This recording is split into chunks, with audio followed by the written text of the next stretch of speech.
And we are live. Hey guys, and welcome to Dovetail Games Train Sim World Great Western Express. So the DLC has now released. It's 6 PM, so DLC is now live for you guys to buy on the Steam store. Link will be in the description. But in this live stream, because fair enough, right now people are still buying it, installing it, could take a bit of time.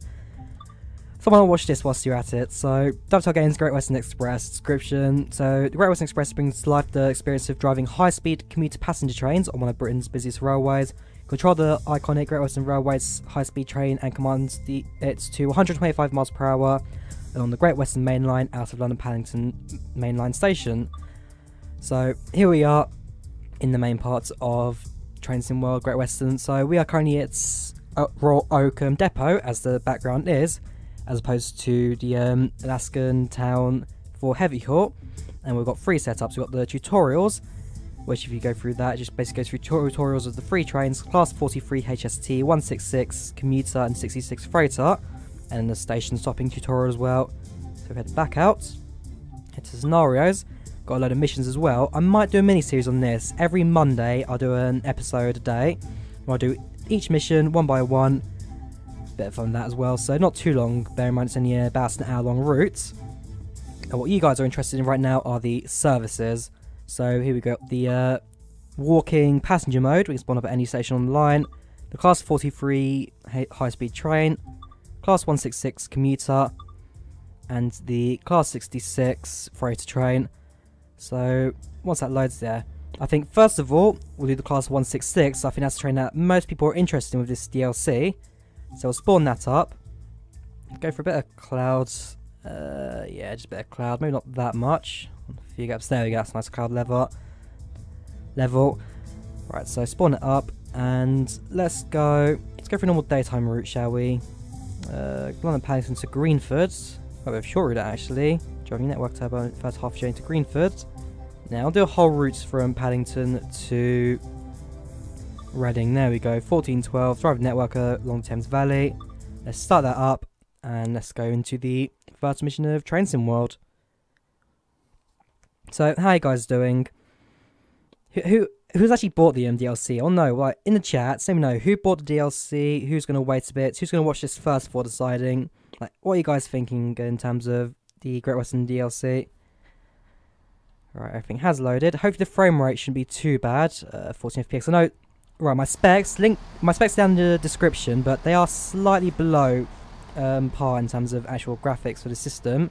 Mainly my graphics card's the GTX 745, so that's slightly below spec. Otherwise, I should be alright in terms of RAM and processor. I do need to get myself a new graphics card at some points, but otherwise we should be set to depart. So on the lighting, so headlights onto markers. Train should be on, but we'll unlock the master key, stick it in neutral just in case. Press the starter. That gets into drive, into forward. Make sure everything else is on that should be. Cab lights on, and passenger lights as well should turn on as well, which is one of these. Train lighting on. And I believe the train should be ready to go now, so throttle 7, full speed. We are now departing Paddington Station. But first of all, I'll say, this game genuinely is fantastic. I mean, if you've watched my previous video, I've done 5 videos so far. I've done the 166 along this route, I've done the 43 from Reading back to Paddington, I've done the Class 66 from Reading to Acton Yard, I've done a night lighting video, and I've done like a passenger mode commuter video. I keep speeding this part of the track. I should really focus on this, shouldn't I? It's not the first time I've done that, but yeah, I've done all the trains now, and I've done the passenger mode as well. It's like a little preview thing for you guys to watch. So what have you guys thought of that little series? And what do you guys think of like the Monday scenarios series as well? You guys interested in that, or should I avoid it? Because I know the What the Subways one I did, London Undergrounds, that was quite popular for my channel. But anyway, so now carry on driving, focus on the routes, and drive out the station. So up to go up all the way to 40. in 900 yards it goes 50 mph speed limit. So keep that back into 1. That should be enough, giving me enough power to keep the train stable at 40 mph. And yeah, I'd say the frame rate isn't too bad. So in the first few videos I had terrible frames and everything was looking quite choppy. I've messed around with the settings, messed around with my PC, and now it's actually not looking half bad. So with my frames now I'm getting about 20, 25, maybe 30, 40 in some places. So yeah, doing a lot better than I was doing with the very first video. As I know I had a few comments in the Steam forum, Steam community, and my video comments about it's not running very well. So if we go through my settings, my specs are in the description, take a look at that, and these are my quality settings. So medium, medium, medium, medium, high, high, and that's just about good enough to get some decent graphics in while running this at a decent frame rate. Get to throttle 2. Next station is still 4.3 miles away, so heading Broadway, so got plenty of time. AWS is behind me, so I will turn that on. It is that one. Press the Q to deactivate it. Again, as I said in each video, you can either press the Q to do both AWS and DSC at the same time, or you can press them separately, and it will do it like that. So I might turn that off later in the run, because in reality, by law, you're legally meant to keep them both turned on. But bear in mind I'm going to be outside for most of the journey. You can't actually hear the alarms from outside, so there's no actual warning for me to click on it. So I may turn it off later, after 1 or 2 presses on it. Alright, let's go into the actual cab. So you got any passengers on board? Yes, we do. Hey passengers, you mind if I sit here? I'm your driver. Your shoulders could do a bit of work. In fact, I'd go see a doctor if I were you.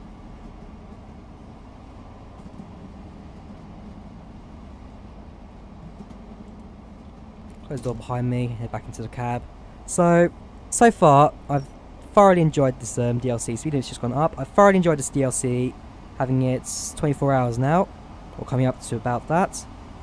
And yeah, I'm just hoping that as time goes on, as development goes on, things can only get better for the DLC and Dovetail Games, right? Assuming development stays on at full speed, it should be alright. So you've got a score on the right. If I wanted to, I can like turn some of this stuff off. So I believe it's control number keys. Yes, it is. So turn like the distance, speed limits. Get rid of that. Get rid of points if I don't want points. I know some people probably would leave that out, so I will do it.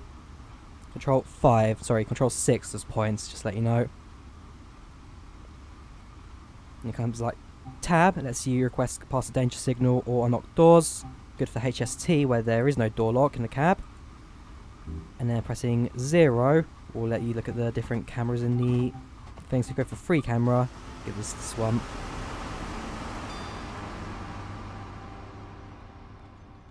F1 and get us the UI.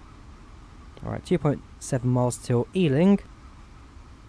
Speed is 63 miles per hour, still at throttle 7. We should be alright.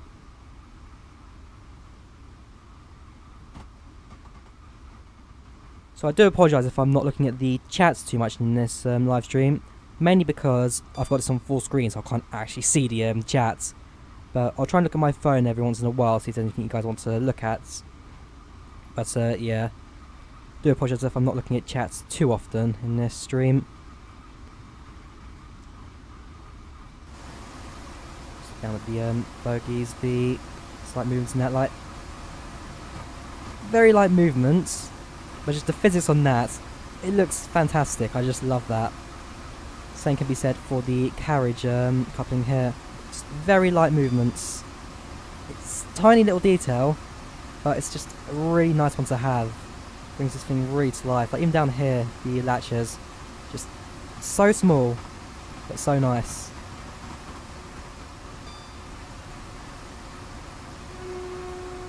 Push the horn going through that station at full speed. Anyways, I've got to start thinking about braking now. So if I bring it to throttle off, and as I said, in the 166, the throttle and braking is done on the same lever. Start going braking as well, very slowly. Actually, no, not just yet. Wait till we're a mile from the station. So about now we could do it. 0.9 until we start braking. There we go. Braking 1. Start the initial slowdown. And then when we get to about 40, I can stop that. Then once station is in view, I can then bring it to braking 2, enter station around 20-25 miles per hour. And then we should be alright. So 14:20 we arrive. We've got another 10 seconds to go. We are probably a matter of seconds late in this case. 40 miles per hour, so we'll stick on neutral, let train's own momentum, carry it into the station.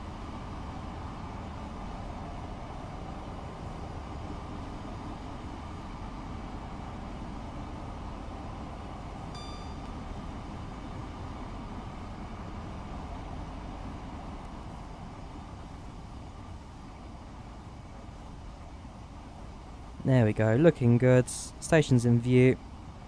Start going to braking, full service. Stop braking, let its own momentum carry it into the station. Then we're about 50 yards from the end of the platform. We'll go into full service braking again.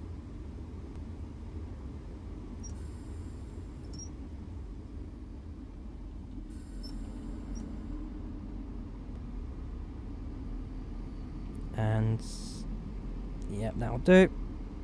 Full service. Train will stop as their passengers deboard. So open doors, open that door, and just watch the passengers leave. So there we go.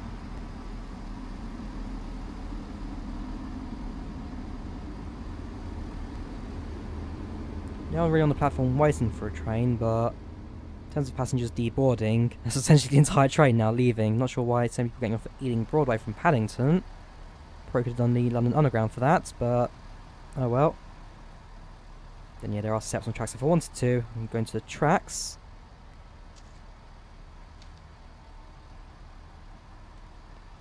And then if you want to go back onto the platform, look for these steps down here.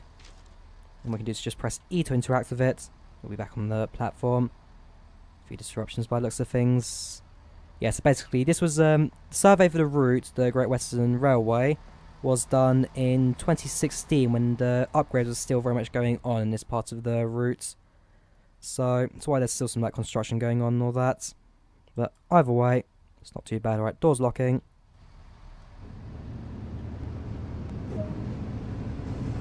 And let's leave. Of course, well, the moment the train leaves, freighter gets in the way. Let's go for the platform. Platform, floor view. There goes our train. Real-time reflections. That's one thing pointing out from this angle. So that is reflecting the roof. If there's a passenger walking past, then it would also reflect the passenger. Destination boards do not work. So unfortunately that's one thing we're not going to get. I know in like World of Subways they had like a dummy one where saying trains approaching when you went near it. I wouldn't mind seeing that. And likewise the digital announcements and all that do not work in this train, so I can't set that up, unfortunately. Otherwise everything else is near functional. I can open the door from here if I wanted to. And yeah, these doors will be locked when we're moving.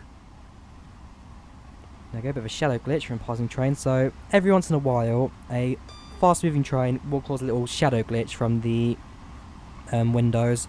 It's not too major, and assuming Dovetail Games is still working on the shaders, that will hopefully be patched in the next coming weeks. Maybe even days if we're lucky, but every Thursday Dovetail Games will generally update. So whilst the DLC came out today, 6 PM, expect say major updates in the next coming weeks. So next week expect like a lot of patches, a lot of what's it? So yeah, a few graphical maybe upgrades, lots of like running upgrades, all that kind of stuff as well. Expect that to come soon.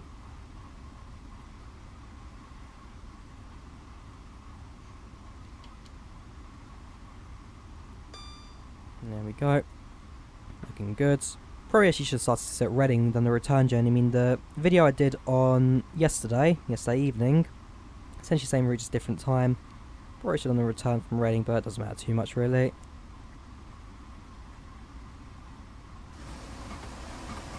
Right, 1.8 miles to go. Oops, not the map. I'll show you the map in a minute. There's our train. This is Hanwell. There's our train over there. Express commuter service on the HST Class 43, which I mistakenly called the Class 42 yesterday. I also apologise for that. It's Class 43 HST. The Class 42 is a just an old diesel locomotive in the UK. Right, arriving in Southport 26 past. It's currently 25 past, so expect that to tick over in just a moment.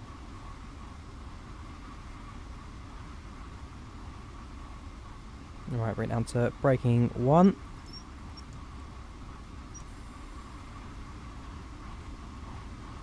And start slowing train down as we come in towards Southport. So yeah, no digital announcements like I said, so you won't hear the lady saying the next station is Southport. Which is a bit of a shame, but I guess actually you probably could have expected it. I mean, like, I'm going to compare a lot this to Wild Subway, because Wild Subways is like a similar kind of thing. You're driving a commuter train, in like case most recent one is London Underground, driving a commuter train from station to station, but that one had functional automatic announcements, including digital displays and all that, so bit of a shame this one won't have it. It shouldn't matter too much though. Anyways, 500 yards from Southport.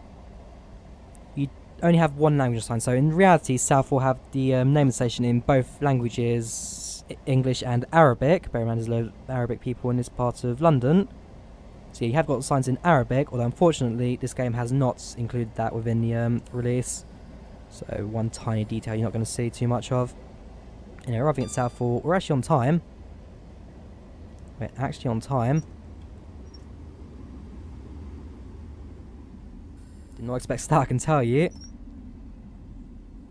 Yeah, get towards the front of the station. And they go full service brakes.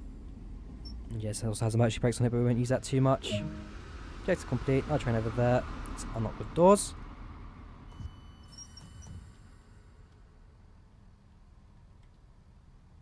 Yeah, about 15 FPS here, so not the best, but not the worst either. Loading passengers, although this platform is as dead as ever. No people on either 4 platforms. No one's deboarding either. In reality, any train driver would have just left at this point.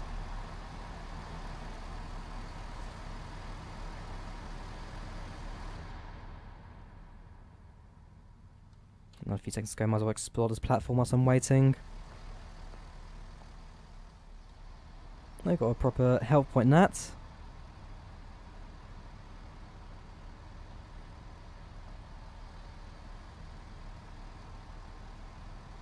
But yeah, like, in terms of scenery, this is what you're expecting to see in Southport. So that's got a few hangars and like, not hangars, but like warehouses and sheds, basically on the entire load of that track. This side you've got a few houses and all that. It's accurate scenery. Well done scenery at this point. And much nicer than what you get in Train Simulator 17. So, basically, what Dovetail Games have said... Hang on, I've not locked the doors. What Dovetail Games have said... With Train Simulator 17, you can do 1 mile every single day in terms of building a route. With Train Sim World, you can only do 1 mile in about a week based on how much detail they can fit into the environments. So while people can say like maps are really small, the route is small, and it takes forever them to release these, it's essentially because they're spending so much time in putting all the little details in this map. So vegetation, you've got your buildings over there. I know for a fact one of those warehouses there is a Arabic radio station. You also have a TV channel as well in one of those. I think it's the end one.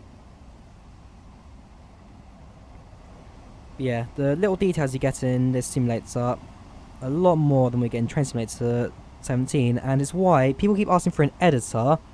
I'm not so sure if they're going to release an editor for this, but that's just my own honest opinion. The reason I won't release an editor though is because I think this is meant to be like your high quality, everything like really well done routes. If there is an editor for any average Joe to release routes, I mean, have you seen some of the stuff people have released? Like, you got your really high quality maps, I do appreciate like some really nice stuff out there, but then at the same time, you've got your low quality pretty simple average routes as well, which don't always look too great. So while the idea is there, I'm a bit 50-50. I mean, you guys probably do want an editor, like route editor, build your own maps, that kind of stuff. But me personally, like, do I really want to see an editor in this game? I personally am a bit 50-50 with it. But either way, it's not my decision. It's Dovetail Games, and we'll see what they push in the future.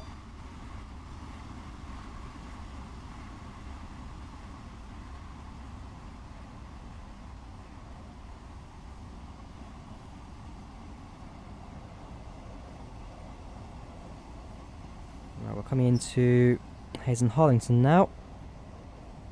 Meant to be there right now, so actually probably should have braked a little bit later. Passing the Nesquik factory. So it's not Nesquik, it's Nestle. The Nestle factory, you can tell because it has the their logo of the dove passed on the side of a chimney. Although this scene doesn't have it, as it's just a generic factory. But either way, so the amount of detail on this part of the map, absolutely fantastic. Although Hayes and Harlington has changed a lot since this has been surveyed. So a new entrance has been opened, the platform has been extended for the Crossrail services, because Crossrail will be built parallel to the Great Western Railway up until Oxford. Right, brakes a bit too early for this one, I can tell you that. We're going to be about a minute late into Hayes, but that's about the average time coming into the station anyway. In reality, I'd be going to Didcot Parkway as opposed to Reading, which is about 2 stations after Reading. But either way, it's not too bad. Coming to the station, apply full service brakes in a moment, and expects no movements from any passenger on board the train or no one on the platforms. Yeah, just leave it here. Full service, and open the doors.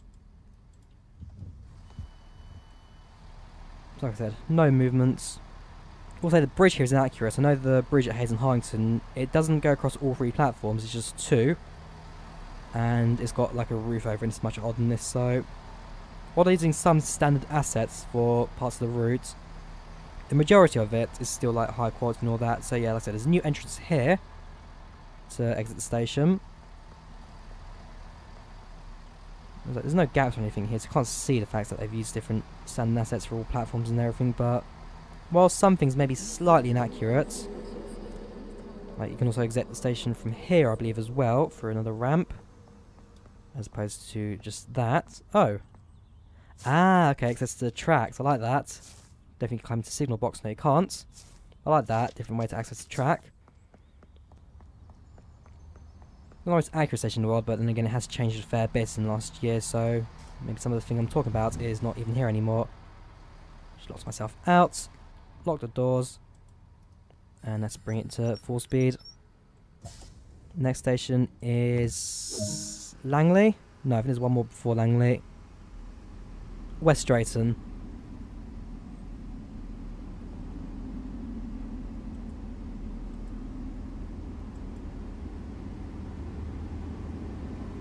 So do keep an eye out. We will soon be passing the Heathrow Connect's loop over, so basically track will get raised, turn left and go towards Heathrow via a tunnel, and then we'll soon after be passing the M25 motorway and leaving London for good.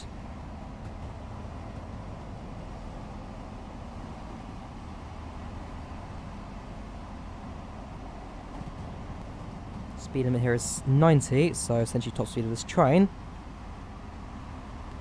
And as I've said a few times before, this is probably the easiest train in my opinion to actually control. Bear in mind the braking and acceleration is done on the same system. Right, so here's the Heathrow Connect loop over, so train will be right on this track here. And it crosses over a bit further down the track. There's the return journey. Crosses over, and then eventually ends up in a tunnel about a mile away from here. So if I go over here, you can actually see it just there, the entrance to the tunnel. And whilst it hasn't fully simulated like the entire journey to Heathrow, it's nice to see this extra detail that actually exists here. So yeah, there's the loop over. Down there's Heathrow Airport.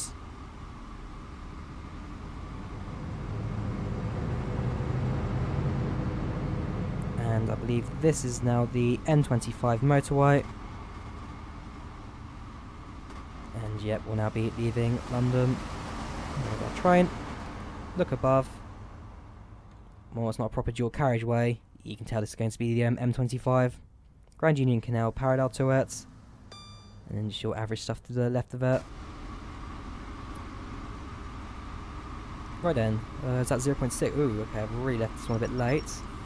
Full service brakes, not much just yet. Full service brakes. I slow this thing down as much as I can before I miss West Drayton.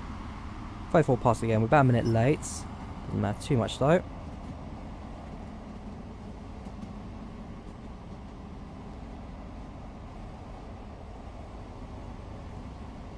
Now, I don't think I've ever been on a train that actually stopped at West Drayton.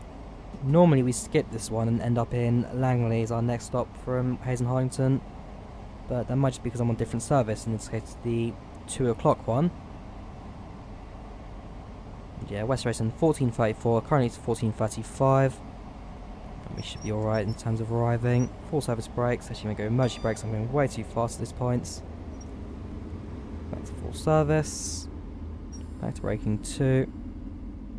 And yeah, this should be a good stopping distance. Open the doors. And there we go. So you guys enjoying the stream so far? Anything I can do to make it a bit more interesting for you guys? Because I've just realised I've not actually talked to you guys in about 20 minutes, half an hour now. I've just forgotten this was a live stream. So yeah, how you guys doing? Hope you guys enjoying the content so far. And likewise, I hope you enjoyed the simulator. I mean, those of you who are buying it, then yes, I hope you enjoy it. I mean, I'm enjoying it. I've had a fantastic time, had a blast. I hope you guys can get the same amount of enjoyment as I have with it. And likewise, those of you who are thinking about getting it or will get it because of this live stream, my previous videos, then yeah, I just want to say, you won't be disappointed. It's a fantastic simulator. High quality in every aspect, essentially. Minus the shaders, lighting, sorry, the shaders, the sound, and the frames. Those are the 3 things I've pointed out the problems. Sound-wise, in fact, when the train leaves, I will... So lock left in just a moment when that closes, so I can do it all from outside. There you go. Put the train to drive. But listen to the sounds.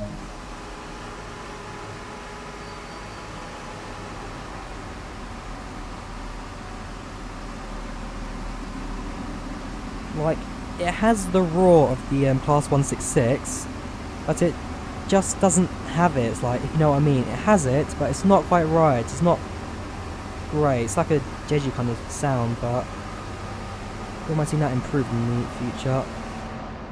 Anyway, stopping at Slough 14:42. So we're skipping Langley. Right, so we went to West Drayton, we're going past Langley without stopping there. 5, yeah, that makes sense. Okay, so stop at one or the other, and that's how it works. Yes, green signals, no speed limit. Give them time to just go into the back of the train a bit and just look at the passenger interior cabin. So a few passengers left on board, not too many. Once we get to Slough though, it's quite a large station, so we expect a few people to board it. And we'll soon be in Maidenhead.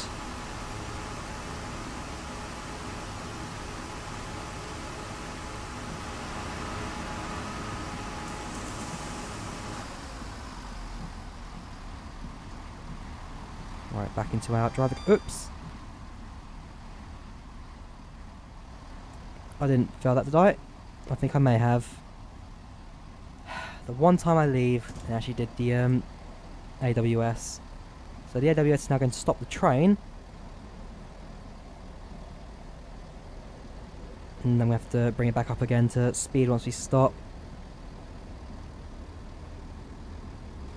The one time I leave my seat, and the alarm goes off.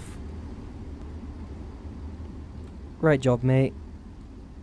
Great job.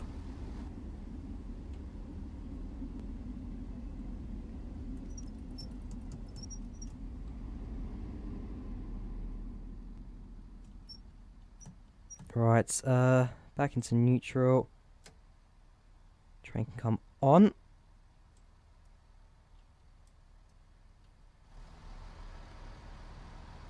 I hope.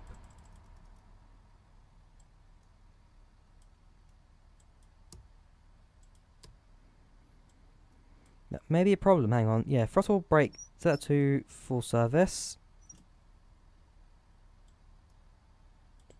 Engine should be able to start.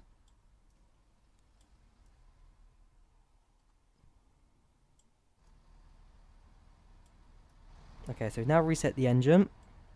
Back into forward.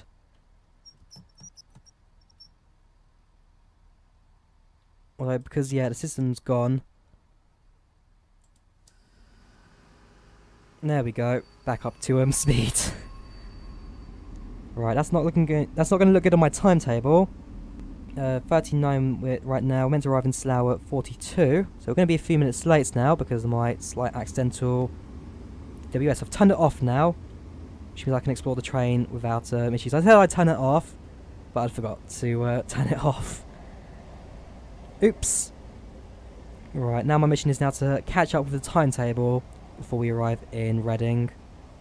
See if that's even possible with this system. In reality, again, I'm going to be about 2 minutes late, which is the average kind of time you expect this service to be late. Worst I've been on is 15 minutes. Best I've been on is about 2 minutes late to actual schedule. So I don't expect a 100% on-time service. We should be alright though. So yeah, this is Langley. Langley's after Ivor. Ivor has 2 trains a day at peak times. 1 in the morning, 1 in the afternoon. Missed that, you're not getting home. Yeah, poor Ivor. Although plenty of passengers waiting. In fact, the one station that we don't stop at actually has people waiting for a train.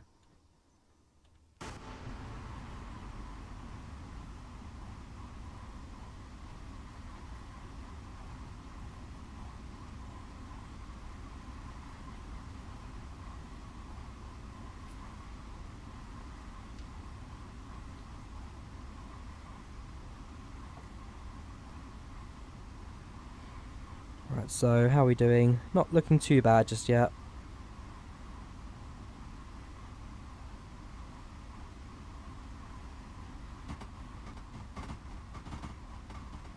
Time is now 41 past. We're coming up to 42 past. We're still 2.5 miles away from Slough when we're actually meant to be there. Yeah, about 2.5 miles when it ticks over to 14:42. If we're going at 68 miles per hour, we'll be there in about a minute and a half, I'd say. So yeah, about a minute and a half, 2 minutes service. We're late. Otherwise, this is Slough. Well, I'm missing another station line as well, another intermediate stop. Yeah, this is Langley, sorry, yes, Langley I was talking about. This is Langley. And after that it's Slough. So yeah, a few houses over here. Not even houses, just industrial. So Langley's more your industrial part of just outside London. Gets worse in Slough, because if you live in the UK, I think you all know the joke that nobody wants to go to Slough, nobody wants to live in Slough. That's just the go-to joke if you're a Londoner in the UK. No one likes Slough. I don't know why, but you're just not allowed to like Slough. Anyway, station's coming up to a mile away. We are now a minute late. Yeah, we're actually not too bad in terms of timetable schedule.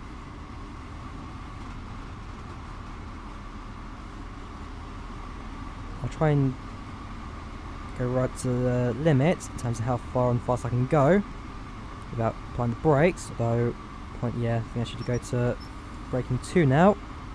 Start slowing train down. And once we arrive in Slough, passengers alighting here will be quick, assuming there is people here waiting. Because of course, you don't get many passenger platforms. There's no settings to change that. It's not that confined. There's a station. Let's go for full brakes. No passengers like adjustment settings anywhere. Would be nice to see that implemented in the future. Brakes off, coming in at decent speed. Yeah, about 2 minutes late. And that's including the fact we stopped on the track with the AWS for a moment and had to reset the system.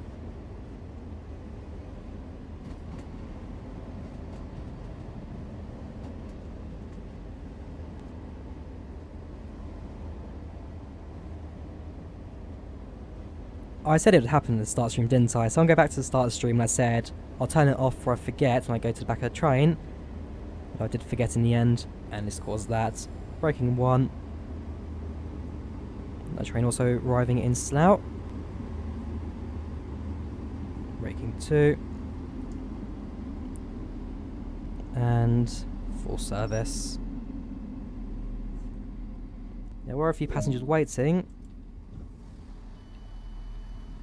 So yeah, passengers deboards. The pathfinding in this game is still a bit 50-50. So you can see those guys are just going to stand on the door for a few moments so they can get pushed by another passenger out.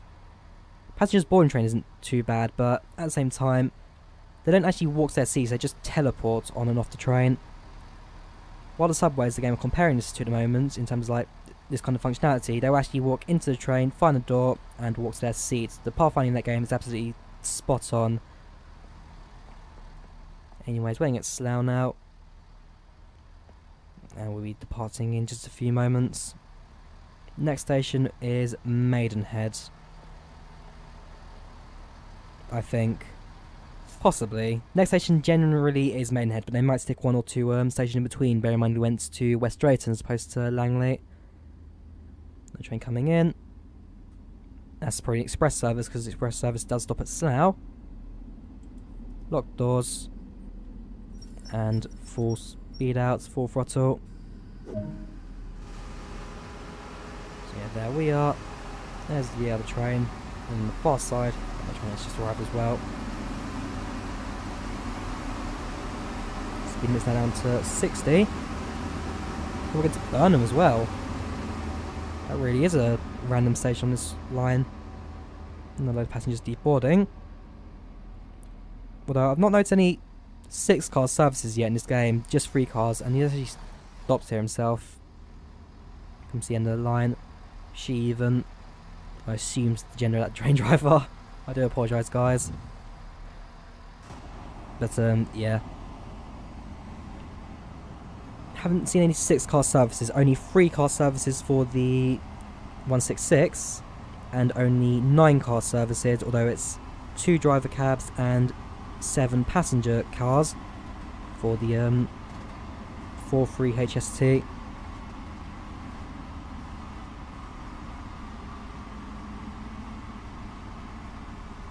So is there anything you guys want me to look at right now? Anything worth going into? I mean, I got access to the entire train, and now that I've adjusted my graphics settings in frames, it's now actually looking half decent. Feel free to do whatever you guys want. Door's locked, but I could actually go into the back of the train if I wanted to, with a free camera. Yeah, I think I should be fine. At 1.5 miles to Burnham. And after that they should give us the full service till Maidenhead. It's Maidenhead, then it's Twyford, before we end up in Reading.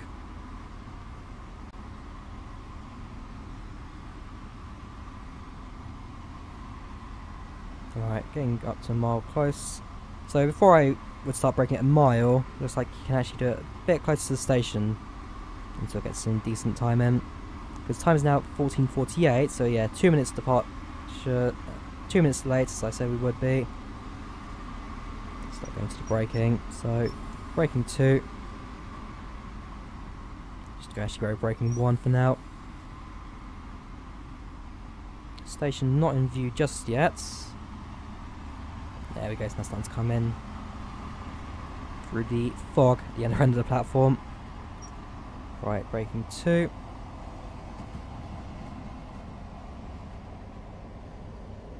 Back down to braking 1. Bring it down to 20 miles per hour, 25. Actually just neutral now. Train's own momentum, and we'll roll it into Burnham.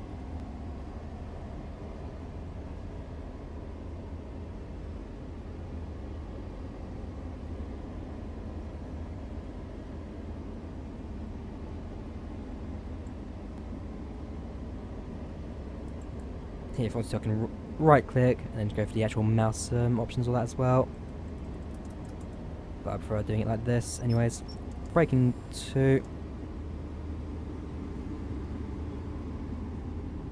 A few passengers actually waiting here, so maybe we'll get a few people boarding. Full service, and opening doors this side.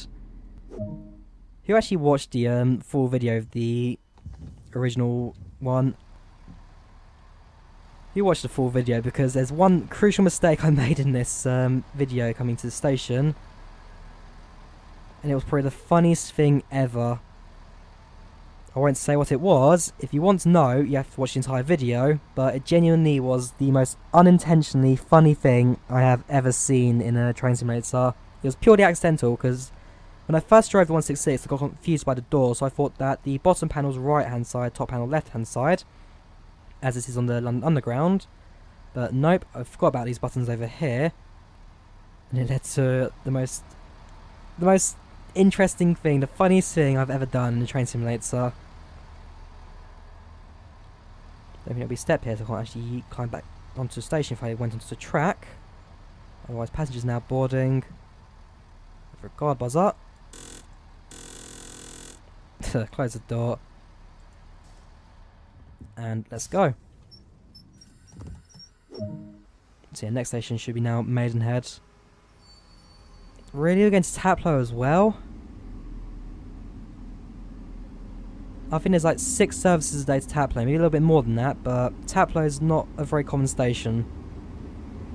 So we have now been put on, yeah, we have been given extended stations and endless routes. More stations along the track. Oh well, enjoy what we've got right now. Let's go to the side over here, look at some of the scenery. In fact, let's go for actual normal free cam mode. So there goes our train. Let's go to the road. So roadside, things aren't too bad. Not the best in like this part of the map. You can tell it's a bit not rushed, but slightly lower in quality. But like the actual scenery and the actual map itself, genuinely fantastic. We might see more AI cars on the road. So that's like the first time I've seen this video. More AI cars would be appreciated, but as it stands, I'm happy with how the simulator's released. I'm happy with how the things come together. There's our train on the bridge. Okay, you can't actually see it from the ground here, but if you climb to here, you can probably just about peek over. Little car. Oh yeah, there was one over there. That's it, yeah. So far, loving the simulator. Anyway, starts braking the train. Only 55 miles per hour, so you didn't actually get too fast before pulling into Taplow. And then after Taplow, it's Maidenhead. Please, no more intermediate stops. I mean, when we get to Maidenhead, in reality there's 2 branches we can take. We can go carry on to Reading, which is what this DLC gives us, or we can head up north to Marlow via Burnham Wood, which is a branch that heads up to the north, but only has 1 rail. So I'll have a look at that when we go past it. Getting a little bit too slow here, so I'll put more power in.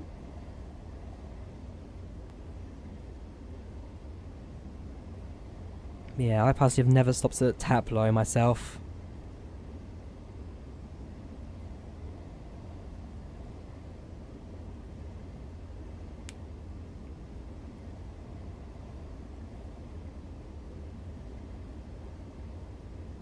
Time, we're 3 minutes late now. Time's getting away from us. Not good. But we shouldn't be more than 5 minutes late by the time we arrive at Reading, depending on what the timetable gives us. Just gonna go emergency brake just for this bit. Back down to full service. Back down to braking 2. Back into full service again. And release doors.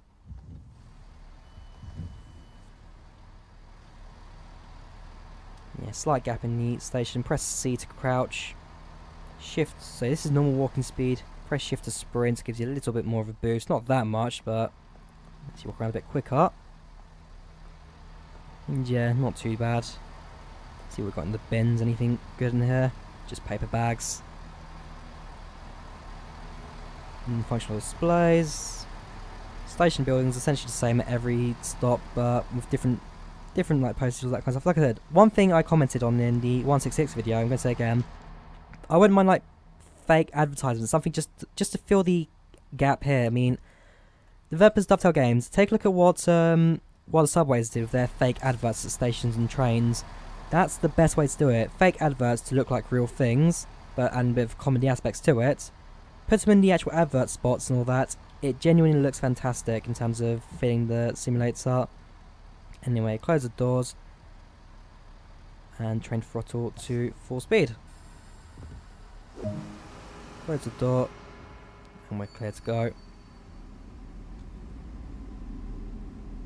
Trying to leave the train whilst it's moving. Right, so next station is now Maidenhead. We should be alright. And then once we get to Reading, I'll do a Class 4-3 HST service, high speed train, back to Paddington.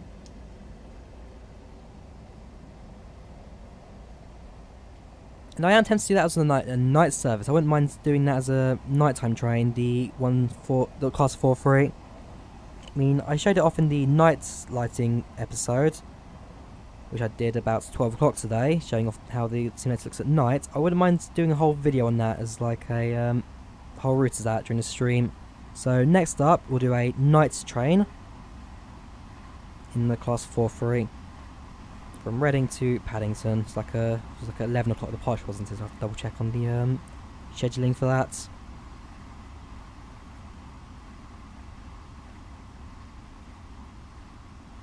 DRA, offering that on as well. Does it have a TPWS? Yes, it does. The train proximity warning system. There you go, brake meaning, isolation, and stop override. I wonder if that would have worked for the AWS when that got activated. Probably should have had a look. Anyway, now 0.8 miles away from Maidenhead. Start going on to the brakes.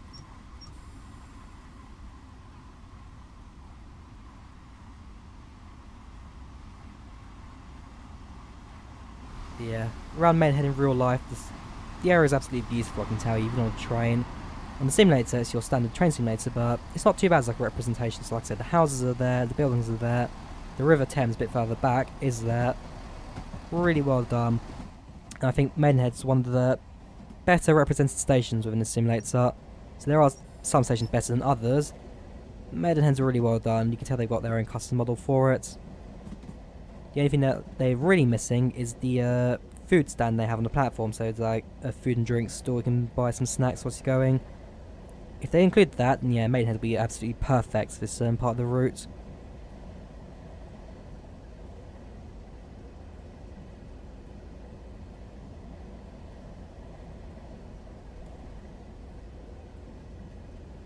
Start hitting the brakes. Not full service just yet, actually. So we've got a fair bit of platform left to go. There we go, full service. And as you go, braking 2, full service. That's enough platform. In reality, you'll be stopping a bit further down. As long as the entire train is on the platform, if it is about 20, that's good enough, I guess. As long as the entire train's on the platform, we should be alright in terms of passengers boarding and leaving. Although stations do have markers telling drivers when to stop. At least some generally do. So whilst passengers boarding, if we go up the head, I'll go to free camera. So over here, you got siding here for like spare trains and freighters, and then down here you got a single track, which heads to Marlow. And yeah, Marlow through Bourne End, along that way. So how far have they actually gone down it? Because I know it goes underneath the main road. I'm not sure if they've actually, yeah, the track ends here. So you got a fair bit of extended map on either side.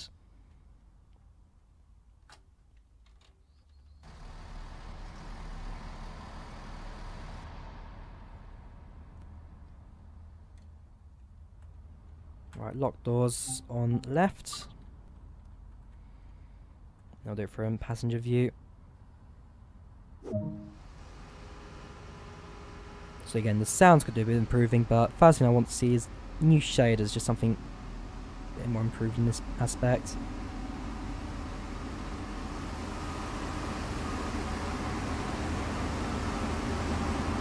And there we go, leaving Maidenhead. I mean, like, just look at this scene. It's a beautiful scene. Like, the train looks great, the station looks great, the people look great as well.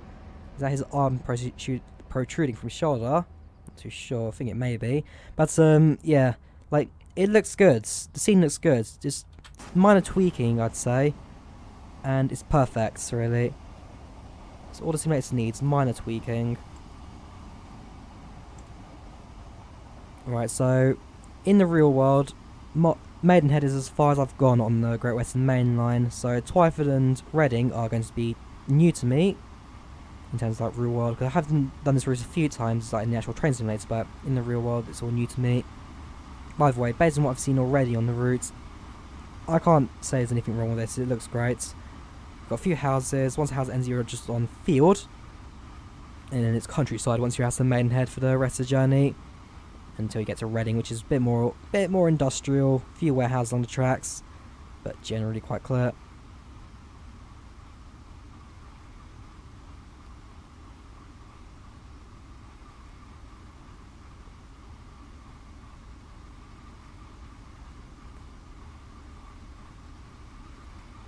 Still 5 miles to go. I have turned off the AWS, make sure it's turned off. Yes, it is. One last look at the rear. So, windows you can't open the real train. You have to let station master know if like ventilation goes wrong or something, or the air conditioner breaks. Sit in standard seat classing. Go sit down if you wanted to. Not working. And then there are toilets on the train, although you can't actually enter them, as they have not been modelled into the platforms. There you go. Third carriage, there's your toilets. Before we get there, how starts? 5.1 miles to go, no speed limits. Let's actually sit in the back of the train just to look at the track leaving behind us. I'm a train driver, guys, don't worry about me. Don't worry about me.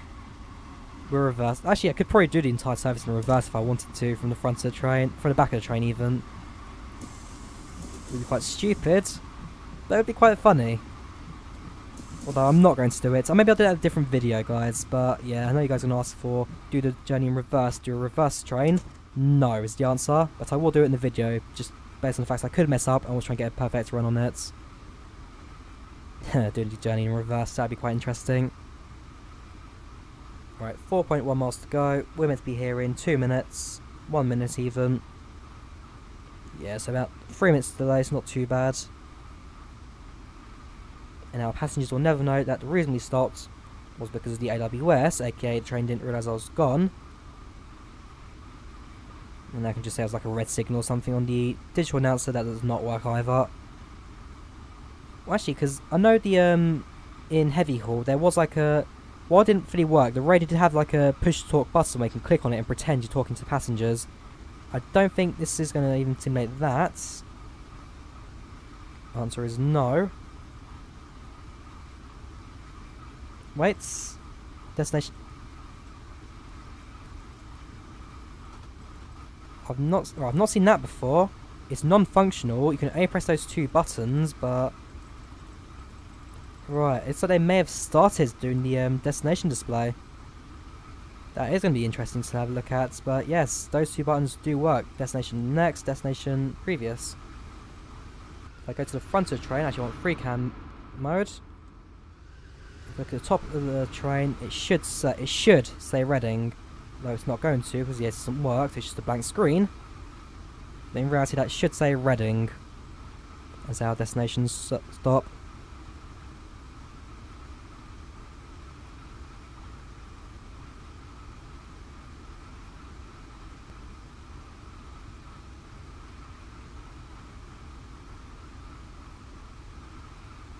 Right now, 2 miles away from Twyford, 30 seconds behind schedule.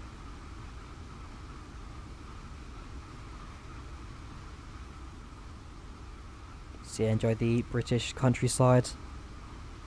A lot of construction going on because parts of Crossrail being built, and again, Dovetail Games wants to get the feel of the world being built around you, and it has done. It has really been well done. So one day you'll get new... Not sure, I forget which class line it is. I think it's like the 385 on the Crossrail. I may be wrong. Someone like check on the chat, like, what class is it on the Crossrail? What train are they going to use on it? Down to 40 miles per hour speed limit. I'll start slowing down.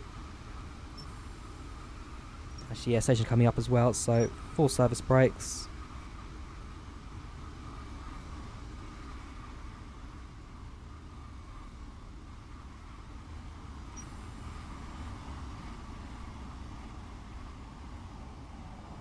Yeah, it's 345, not 348.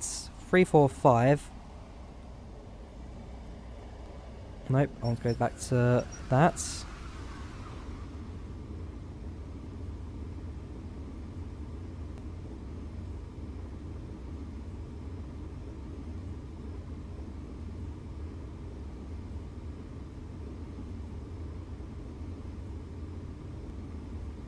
Yeah, we should be too late for this one.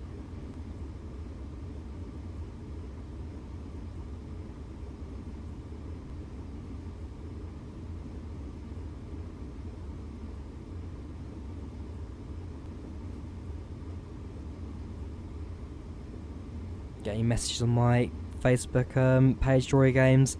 See, if you look at the description, I've got a few like social media links. I've got a Steam group. I've got a what's it called?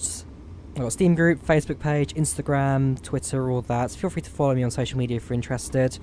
Do likewise. Do leave a like for enjoying this. Do subscribe as well. I mean, at the end of the day, the channel I want is to be orientated around you guys. You guys are the viewers. You guys essentially own me. So if there's anything you want me to do, in like series wise, video wise, let me know in the chats, let me know in the comments. Well, I'm not 100% reading it right now. I'm looking over to my phone like every once in a while to check the chats. Nothing too major popping out, but yeah, do let me know what you guys want to see. Right, full service and open. Yeah, about 20 frames. So 20 frames is out the average I'm getting on my system. Hardware in description. And while it's not the best in the world, it's running it alright. It's getting there in the ends. With my constant adjustments.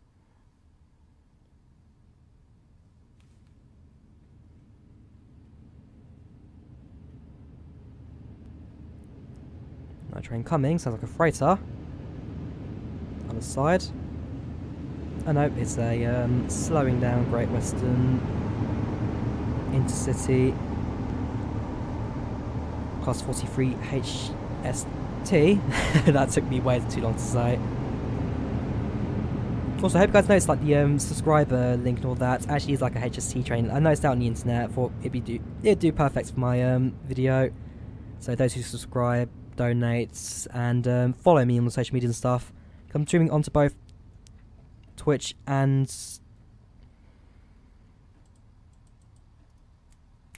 YouTube. Take me too long to say. Yeah, fear for both medias. Right, full speed.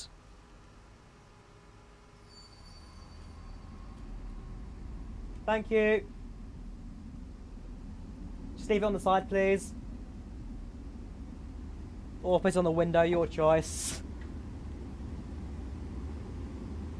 Parcel just arrived for me. I've looked at it once the stream ends. I already know what it is. Should be quite fun. It's another series I'm going to do in the future. So yeah, do keep an eye out for that. Maybe on social media. Or if you want to do in my free time, something I thought I'd do. Something I'd enjoy. I hope you guys as well. Anyways, let's leave the station. There's a HST. What's the speed limit here? It's now up to 90. So we're actually going to overtake the high speed train. Ah, because we're changing on... Yes, it happened last time. We're changing rails. We're meant to be in front of him. Because we are a few minutes late, he's now caught up. So we're going to change lanes, which actually probably slow down for changing points.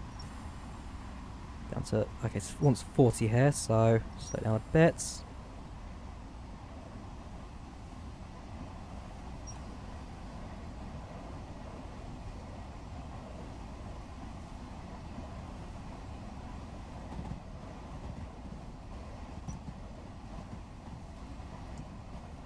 So yeah, now change points onto the next track.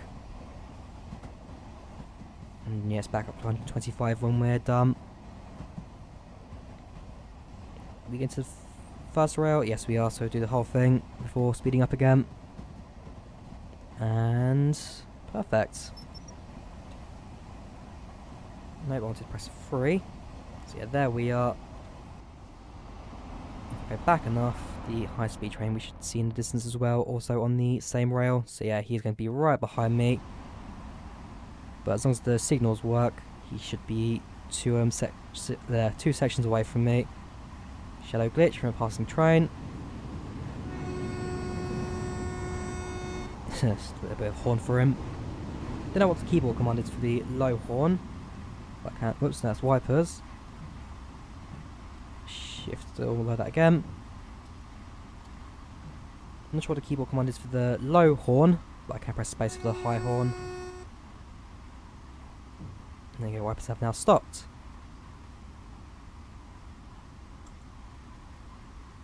Rating at 11 past, we are a minute away on their destination. We are 3 miles away from the station itself.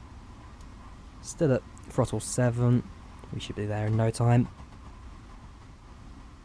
And then I'll do a night's time return on the HST from Reading to Paddington, because like I said, I started it off in the video, then the AWS called me out again, as it did in this stream so far. And then yeah, I'll do the return on that.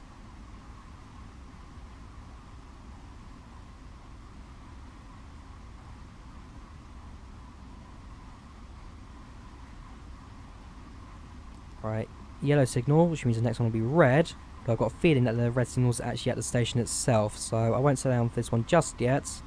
If I do need to, I can go to full service with an emergency just to slow it down. Because in Train Simulator 17, if you get to emergency brakes, you'll notice your score slowly ticking down every second. With this, it won't take away from your score if you set the emergency brakes. So I'm not sure if that's like better or worse based on like realism, but shouldn't be too bad. Basically, emergency brakes means the brakes are just going at full speeds and slowing down as fast as it can. So the next signal is also yellow. And yeah, the red one will be at the station itself, 2 miles away from Reading. Will soon be arriving.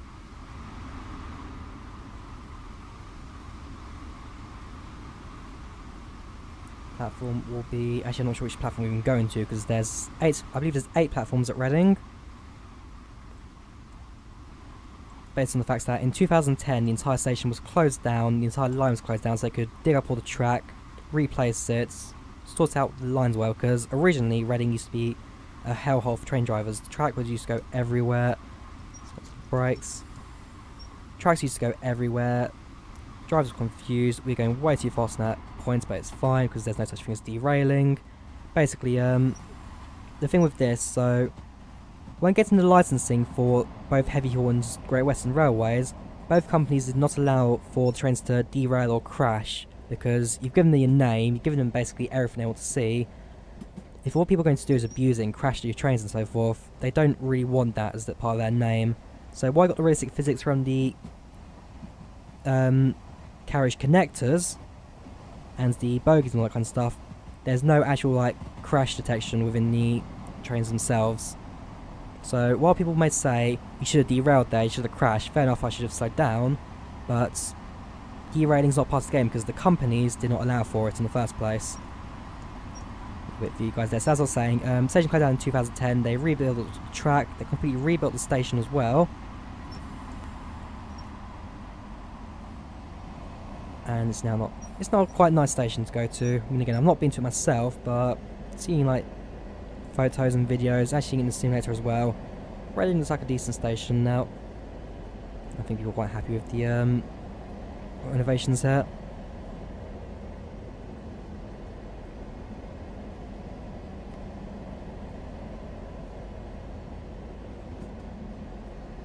Alright, moving to the third platform. Yellow signal, next one is red. A few windows shooting across the platforms, as they do in real life. Because yeah, of course, that's what happens in real life, exactly. Train windows do come out like a sucker punch and just knock out everyone in the platform when you get near it. Anyways, we are 2 minutes late, so actually we did catch up with time in the end quite nicely. We won't go to the entire length of the platform, just enough to get the passengers to the stairs. Stop the train about here. And yeah, open doors. So everyone will now deboard the train. Okay, maybe we won't. Unlock doors. They are unlocked. Have we glitched out the system? Hang on, close doors. Let me try to unlock them again.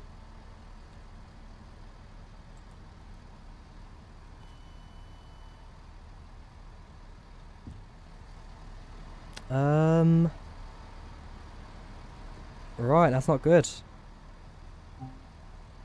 Lock left.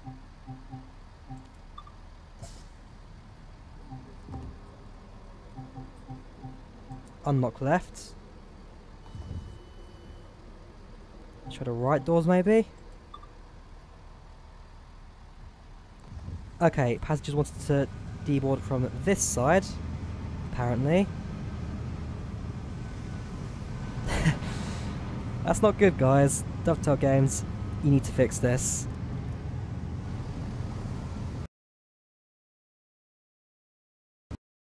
A few men should just be leaving, and the train that's behind us should be coming in just a few moments. So we'll get ready to lock the doors in just a moment. The train should be now empty. So in fact, I'm not too sure which doors I actually deboarded from.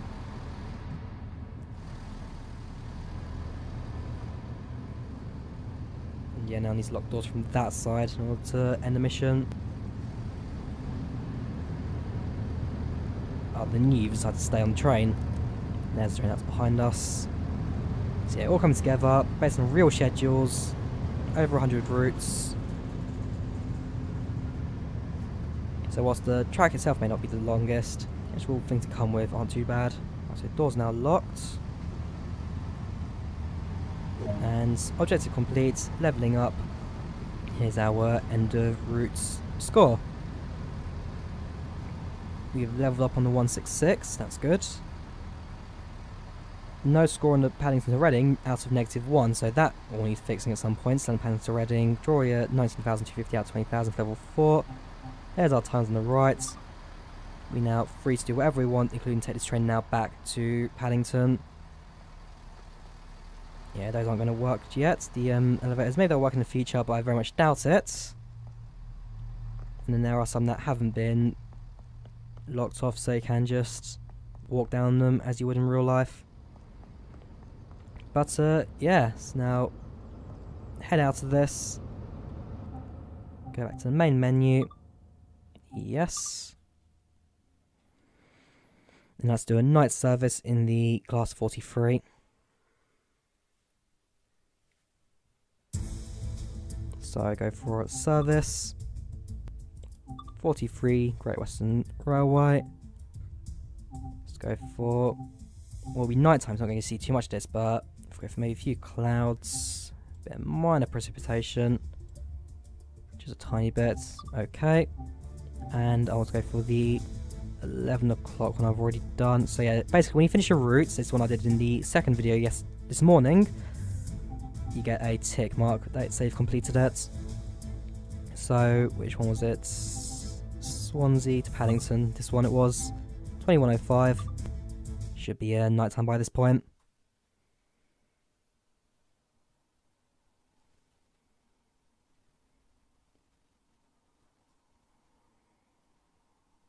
I will not turn on the DWS system, AWS and the DSD, those will both stay off this run. Train should be set up and ready to go, so we'll unlock this. Stop at Paddington, so yeah, it's a direct service. Brakes will release. Train will set to max. And well, yeah, the GR on the bottom, so you've gone straight to 1,500 amps. Essentially, that's because of the it's a set to American gauge. In reality, they can go up to like 10,000 for the UK trains, but because it's still set to US standard, it will limit it at 1,500 before going way off the charts. Anyway, assuming signals are green, there goes our train. So it's not actually as dark as it was in the last time I did this in the video. Bear in mind, it's probably because it's the rain and the clouds doing this, but you can just about see a few stars just poke through. There's one over there. A couple of them actually now to be like zooming close, but there goes our train. And there goes the nighttime passenger service.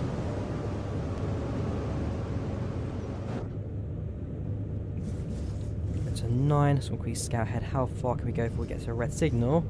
So I do want to quickly go to the toilet whilst the train is moving. Right, it gives me a few moments to go. Right, so I'll be back in 20 seconds. I'll try and be quick. Should be green signals, so train should be alright.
back, servicing the track as well.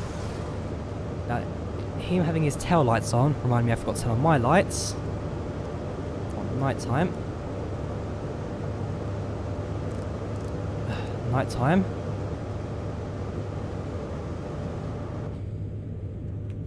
Yeah, that guy definitely had his tail lights on, didn't he?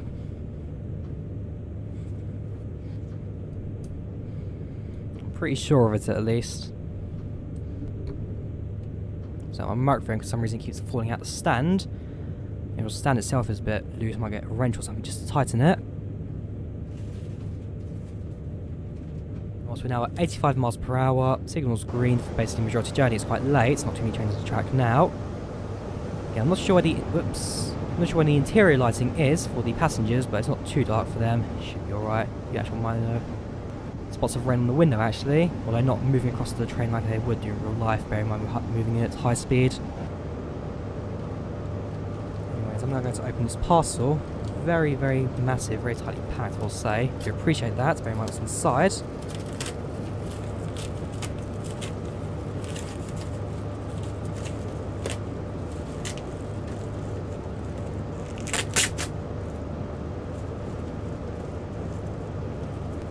Bubble wrap, always fun.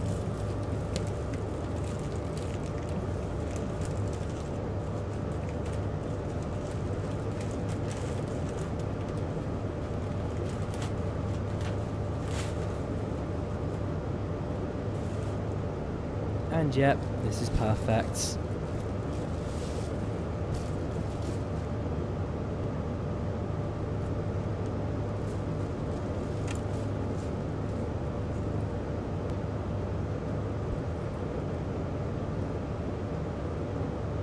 All I can say is I can't wait to get started with this. So keep an eye on my social media channels, you'll find out what it is in the next couple of days. Probably next week actually. We'll go hide it.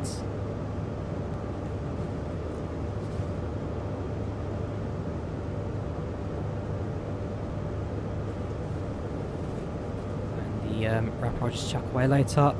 Anyways, back to the stream guys. I hope it wasn't too loud or annoying the package opening, but I was excited for it. Can't blame me. It's a package, what you're getting. It's a package. So it's a bit of fun. Now at 111 miles per hour, 112, green signals, 29 miles to go till Paddington. I will say the weather's not too bad. There's no more rain particles. We're going too fast so we can see them. That could be an issue, Dovetail Games, because it's meant to be raining right now. Must remember, it's also, if it's raining, the brakes should get affected as well. If the physics is as good as they say, braking now should be almost impossible. Now what it needs from Dovetail Games is wet leaves on the track. If we can get wet leaves, essentially what happens is, when wet leaves are on track, the reason they can stop a train is they go on the track and enough trains run over it, it turns to a black, mushy, silky kind of like, just a black, mushy mess. But it's like really slippery for a train, can affect the braking because it's metal on metal, like no friction between the two things, the wheel and the rail. So yeah, if there's a slippery surface on the tracks, then that can cause issues for a train, which is why train drivers don't like wet leaves on tracks. Anyway, it's going up to full speed now, 121, push around the other track.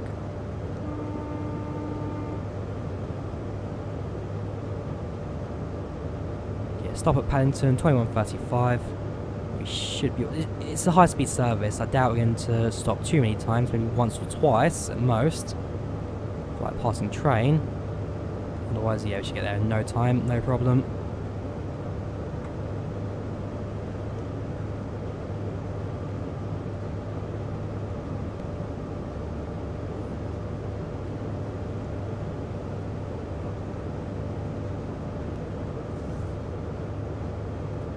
So yeah, how you guys doing again? Need to remember this is a live stream, not a normal video.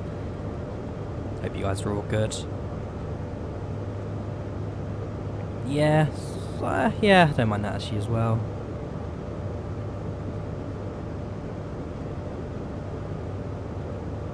Actually, in terms of the lighting, I will talk about. So I remember seeing comments a few moments ago talking about the lighting. So this is nighttime. What's it now? I just realised we're going too fast now. I was going to stop it at 125. A little bit of brake, it should be fine. Initial brakes. So yeah, the lighting isn't too bad. I mean, it's currently 9:15. If it was if there's no clouds, it'd be pitch black. So I've got the things to fog that's actually created the lighter effects on the sky, as opposed to the clouds. The fog that's caused it, and again, probably linked to shaders as well. Being the one thing, my number one biggest critique for this game, shaders. It's the only thing I really want adjusted. There goes Maidenhead.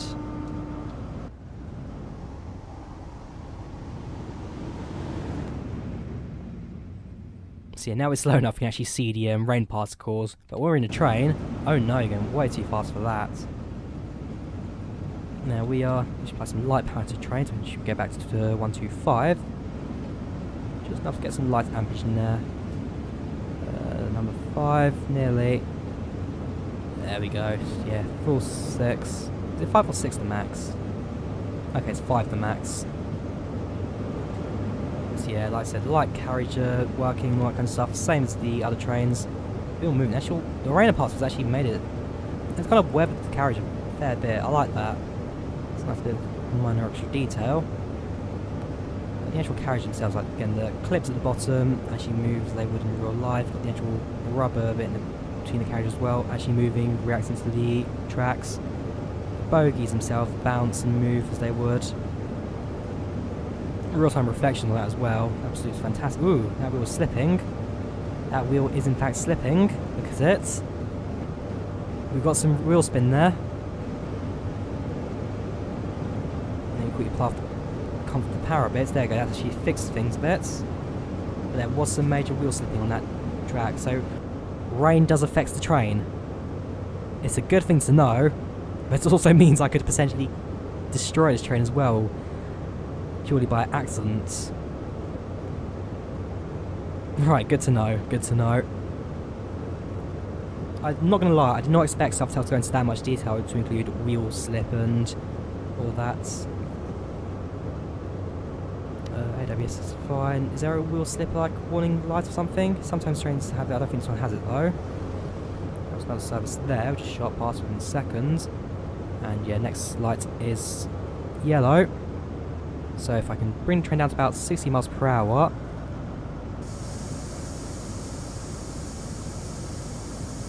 Instead of just trying the next signal, I'll have enough time to stop, because again, this train does not slow down very well. So if I ever see a caution signal, I want to get below 60 as soon as I can. Please say it's not red. Okay, it's not a yellow signal. Speed limit down to 40. Okay, so we're changing tracks in 1.9 miles. That would make sense why you're going down to 40 miles per hour. So if we can bring that down now. 19 miles to go to Paddington. But bear in mind, express service, that should be fine. And I think there's like a few services as well. If we do from Reading or from Paddington, we can also stop at Slough as the intermediate stop, the one and only intermediate stop. Right, stick it as running, and we'll let the train's own momentum carry it down to 40 miles per hour by the next point. Green signals, looks good. So if there was another service on the tracks, it's now cleared, and we'll know it if we see a train passing by us. Otherwise, we still need to try and aim for 35 past at London Paddington. 18 miles an hour to go, it's not too far away. There's a train on the far platform on the right. But that's a siding platform, it's not even at the station properly. I know it is. There is no second rail here, fair enough. So there goes our train. Frame rates here is about 10 to 15, if you're interested. Again, hardware and all that is in the description, do check it out. There's the, okay, I think he may be on my track. I'll explain it. But yeah, hardware-wise, I'm running a NVIDIA GTX 745 with 16 gigs of RAM and an i7 processor on Windows 10 Professional. So the only thing that's lacking is my graphics card. Everything else is pretty much bang on.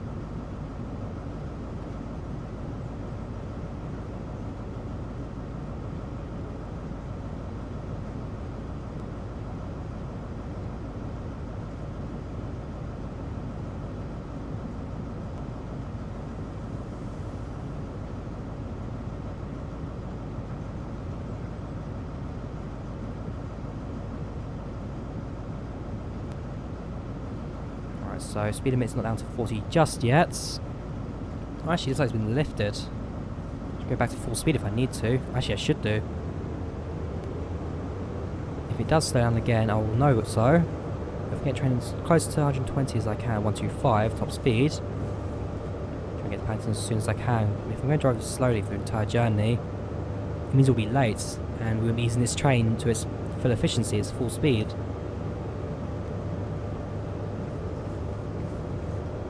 So you can see that electric work is being done, it's ongoing at this part of the line. So you can see some I've got the overhead system's there, but there are no cables just yet. This is late 2016, early 2017 when they did the survey, so it does make sense their tracks in this state. There you go, lanterns there now. They should now start appearing soon. There you go, a few clips now starting to appear in place as well. Not every single post, but some clips are appearing. Because we are getting close to London, and they started at Paddington and built outwards. So the closer to Paddington we are, the more overhead cables we'll get. This is Langley.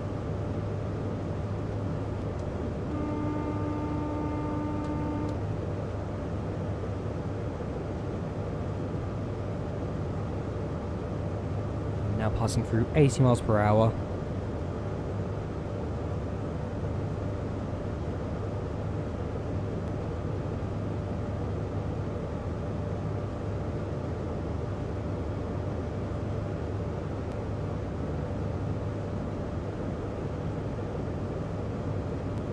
Also look at the amps as well, now bouncing around 1400, so we're starting to get back into the US scale. Shows how powerful these trains are compared to the US ones.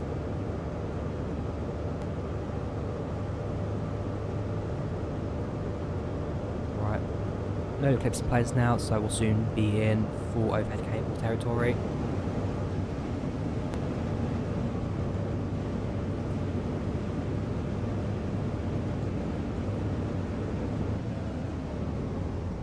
Also I like how where the camera gets positioned, like it doesn't always go into a certain set place in front of you. Sometimes it appears in like trees. I once had it inside an actual building as well.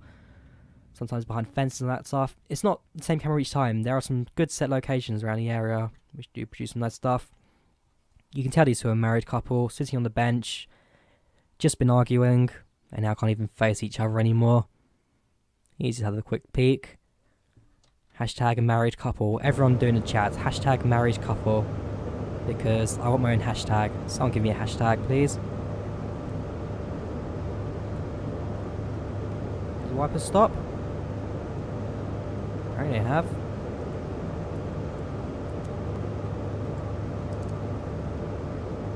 To wash one on. So sensitive that. I don't want on. This is a. No, it's not haze. It's on the full haze. West Drayton. There you go. Wipers just on. Don't want to wash the window. It's just gonna get washed off by the rain.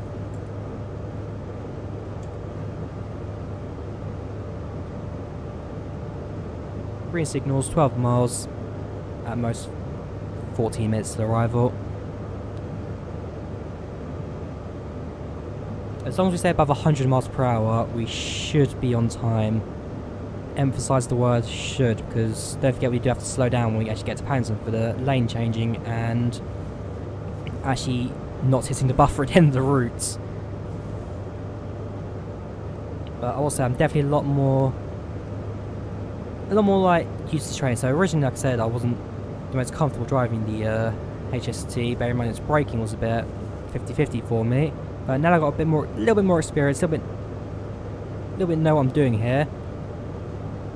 I'm not feeling so bad about it. Although the wet tracks, you see the wheel slippage does exist, so just got to be a little bit careful in some cases. Just about to pass through Hayes and Hartington Station.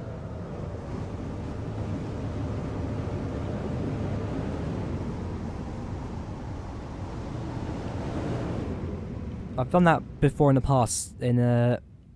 Up in Penkridge Station, there was a Virgin Pendolino going past, so I decided to quickly run up to the platform and have a look at that going past. One of the scariest yet most exciting things you can do at a train station. Stand at the edge of the platform when a 120-mile-per-hour train comes speeding through. Although the sound of each car go past, actually, yeah, the sound of each car go past, you get the proper wind sound you get from this, because you get like a whoosh, whoosh, whoosh, whoosh, whoosh when each carriage goes past you. That's the airflow. I'm not sure if those will actually model that.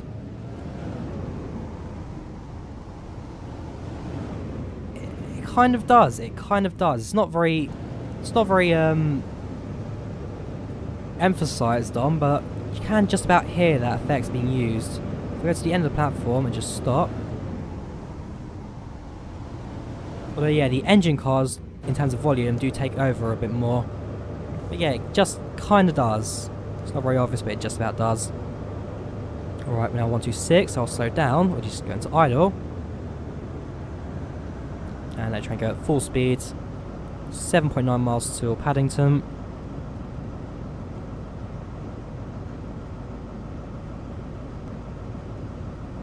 And yeah, soon at the end of the route. So let's see what you guys are talking about in the chat right now. Yeah, a few off-topic things here and there, but majority of it's not too bad. Again, I do apologise if I'm not looking at the comments too much because I actually can't really see it. Normally I have a desktop program which shows me my comments, but because I'm running this simulator at full screen, it's a lot better in terms of like frame rate and all that.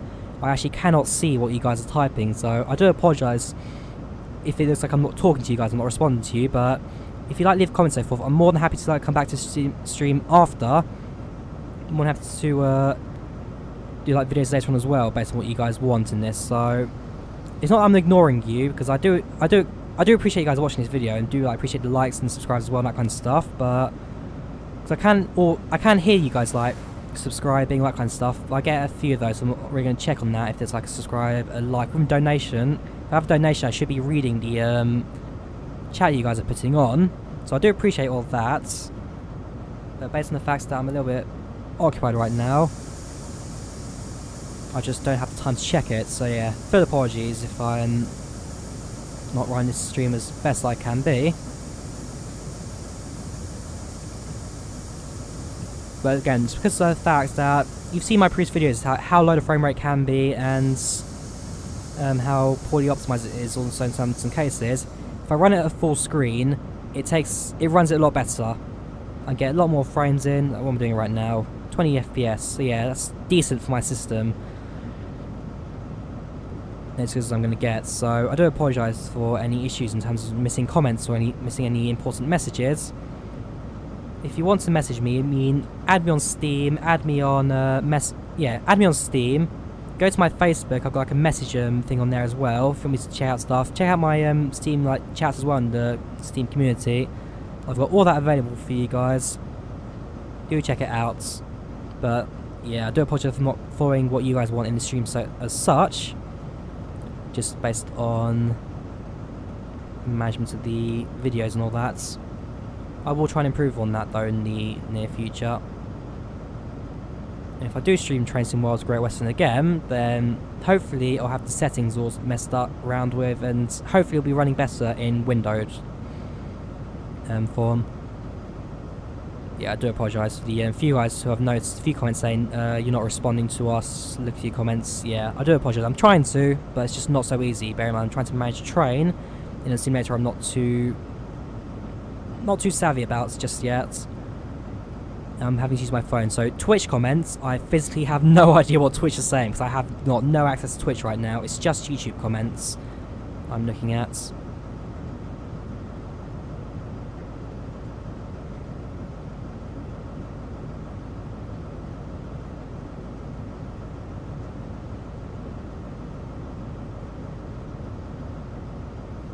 Just apply the brakes up to about 50. Fortunately, by doing this step by step, we are gradually slowing down the train, so it's not the worst in the world in terms of slowing down at Paddington. Same at Reading, we do slow down for points and all that kind of stuff with enough time to manage that. Yeah, now down to 50, we'll probably be changing lanes just a moment. Alright, stop the brakes now because it's going to take a bit of time to sort out the air pressure. So 0.4% gradients downhill at this point. Yeah, because we're going down to the level platform at Paddington. You can see the scenery around, it's also gone a bit. There's a massive wall there, and everything's a bit raised, so we'll go back down to ground level.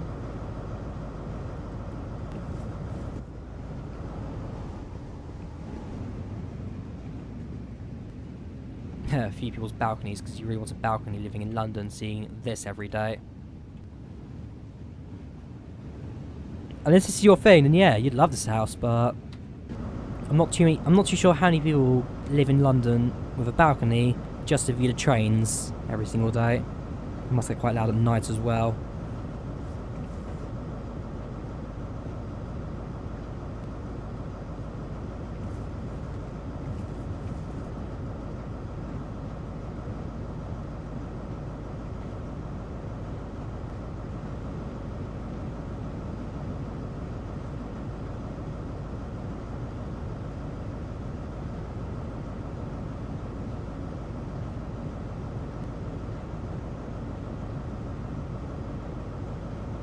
Speed down to 25 in 0.7 miles, and the yellow signals are getting close to the station now.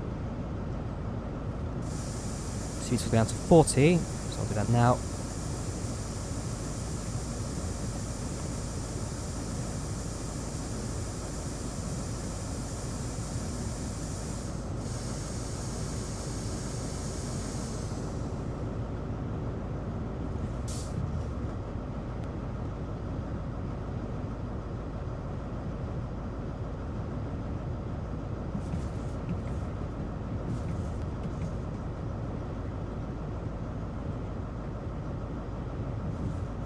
Down to 25.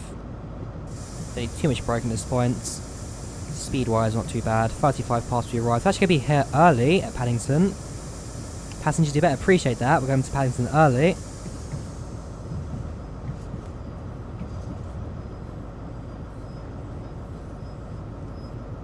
We're a bit too slow there. A bit more power.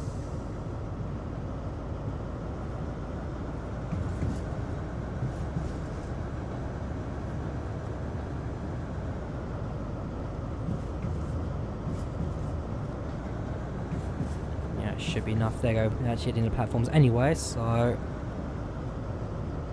let's bring it towards the end. Slowly apply some minor braking to the train.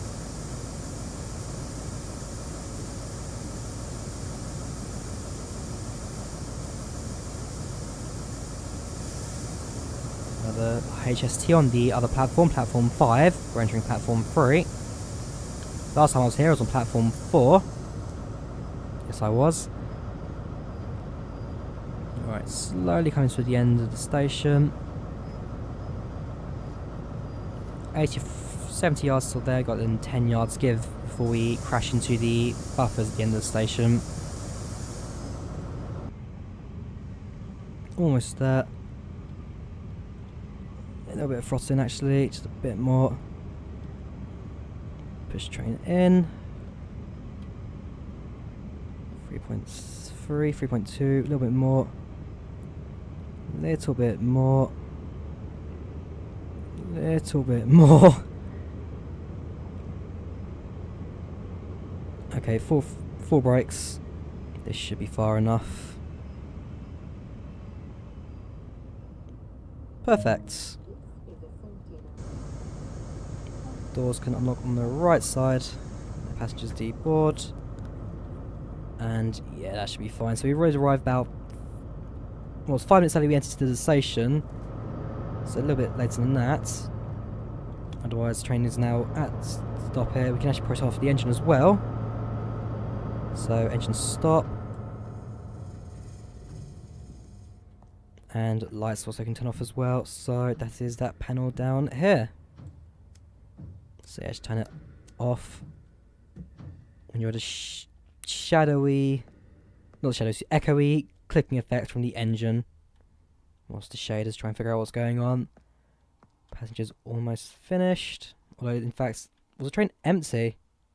Oh no, passengers just going to board it now. Good luck getting anywhere at this time of night. But other than that, we'll finish this train off, lock the doors. And with the service now over, final score, how many points did we get in the end? Due time 22:31, so yeah, we got here about 4 minutes early, that's fine. Negative score in the actual route itself, because it's just weird like that. And yeah, a few points in, so continue with that. Level up to level 6. Level 5, sorry. And let's explore Paddington a little bit before I go to the next route, which I'll do the class 66 freighter. We've actually gone to buffers. Nah, I can't, unfortunately. What a shame. Like, the nighttime at Paddington's not too bad. It doesn't look half bad. Again, shadows could be improved with a bit of shading or something, but it's not the worst in the world. In fact, slightly better than it is in daytime, not gonna lie. And then, yeah, you've got the exit ramps at the back. And if you exit ramps at the front, if you go to the track quickly and cross sides. Got this ramp up here. And if all goes to plan, we should be able to look down into the thing. So yeah, there's an exit here. Oh, it's the card tapping. Okay, if they got this detail in, that's fantastic. Oh, dispatch batons. So is that one of the collectibles? So there's 2 collectibles you get. You got batons. I just found that out now. And the second one is maps. We're at Paddington. There has to be a map at this station somewhere. Surely. So I can find it. I'll go and touch it. If there's no map at Paddington, then yes, Great Western Railways and first to come in at run the Great Western Main Line should probably consider putting one down. That's a story mode there, a mission. Cafe Nero. And yeah, just a few other things here. I don't actually see a train map anywhere, which is a bit of a shame, because that is a collectible and there's batons and maps. And of course the barriers, you can't actually walk into that part of the station with static people who don't move a muscle. W.H. Smith's in the distance over there. No Burger King. Maybe not opened yet.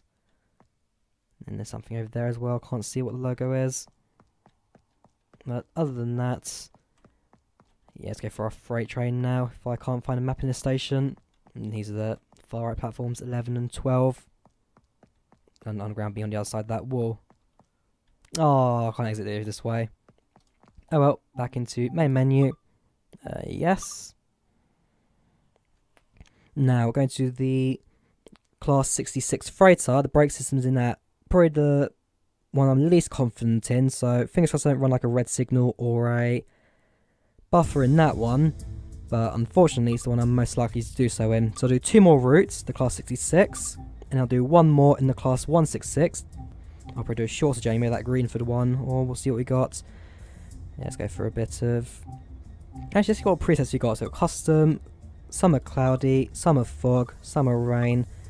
So yeah, it's just your generic presets. Although, actually... I'll look at that winter one. Winter fog, winter snow. Let's go for winter fog. See what the environment's like in snow. And yeah, when you do finish your routes, you get a tick on them. So you can see a tick here. And that appears once you finish the routes. That's the one I did in the first video, or third video. The second one I released today. Right, so I want to leave from Paddington and go to Reading. So Bristol Great, yeah, London Great Way to Bristol Terminal. Start that one. And we'll see how far we go without messing anything up. Like I said, this is a train I'm most likely to run a red light in or something. Because the braking is probably the least confident with. Use the HST. I've now learned the system a bit.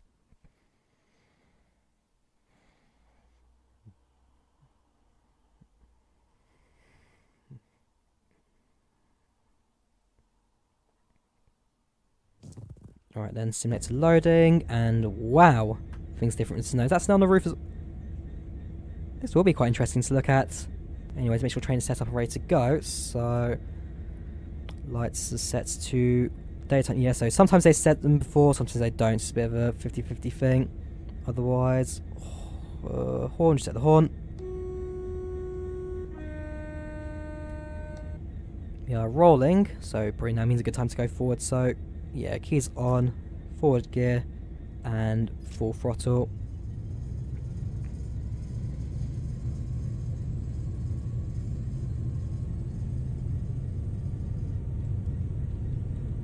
So, Great Western Main Line, in the one time every 4 or 5 years it actually snows in the UK. This should be quite fun and interesting to look at, and of course wearing my high-vis jackets. Hey mate, as I take the train. Right, speed limit's up to 30, that's fine. But yeah, this is essentially the same backbone as your standard Great CSX heavy haul trains. Let's get ready to stop accelerating by 30. One thing worth mentioning is that this train does not have priority on these tracks. So because I'm a freight train, I don't actually have a destination time I need to arrive at, unlike the passenger services on this line. So I will need to stop at signals along the way to allow trains to pass, which is why, tip from me, bear in mind how slow this is at braking. Don't go to full speed. Top speed of this thing is 75 miles per hour, as said by the top over here. Do not take this thing to full speed. You don't need to go that fast. I can take a month on this one map and it wouldn't affect me in any way. So I'm going to stick it to around 50, maybe 60, and use that as top speed. If I see a yellow signal, which means proceed with caution, next one is red, then I'll just stop the train full stop outright. But like I said, this is the train I'm probably most likely going to run a red signal in if it does happen, but my aim is not to. Fingers crossed, I should be alright.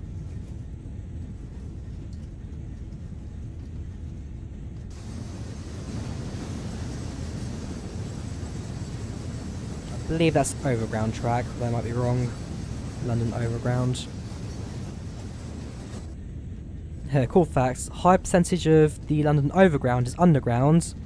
So yeah, a high percentage of the London Overground is underground than a percentage of London Underground, which is overground.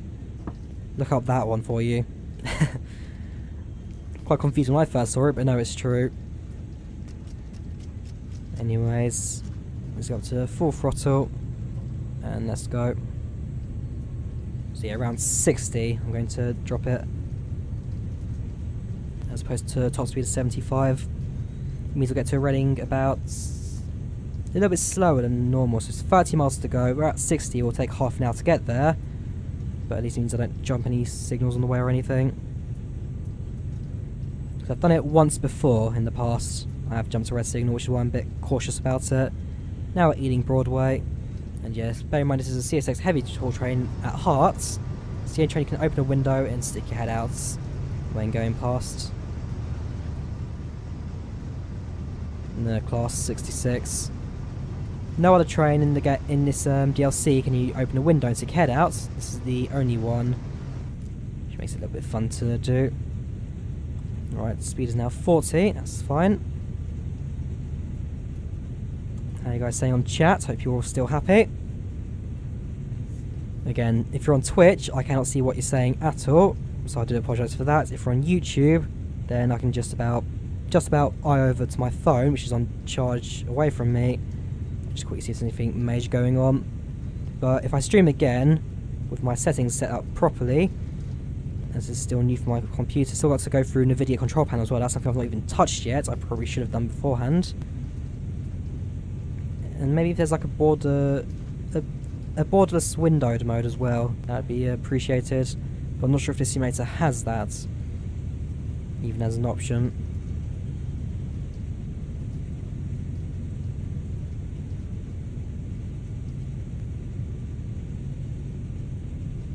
Alright, speed's now 51, so in a moment we'll start braking. Not braking, we'll just stop accelerating. 28 miles till Reading. I'm not sure if they will stop at the station or if there's like there is a terminal just after Reading station that we could potentially end up at. You can see how the snow actually affects the train carriages. We've got snow on top of the top on the sleepers and on top of the crates.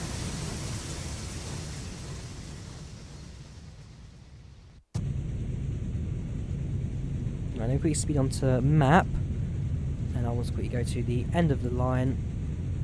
I'll see where are we stopping, at the station or just beyond. I think, yeah, that's the station we're stopping at. So in reality, I thought we could probably go up to here or down to these sidings, but nope, we are staying at the station, which is not what you want to be doing. But if it's what I've got to do.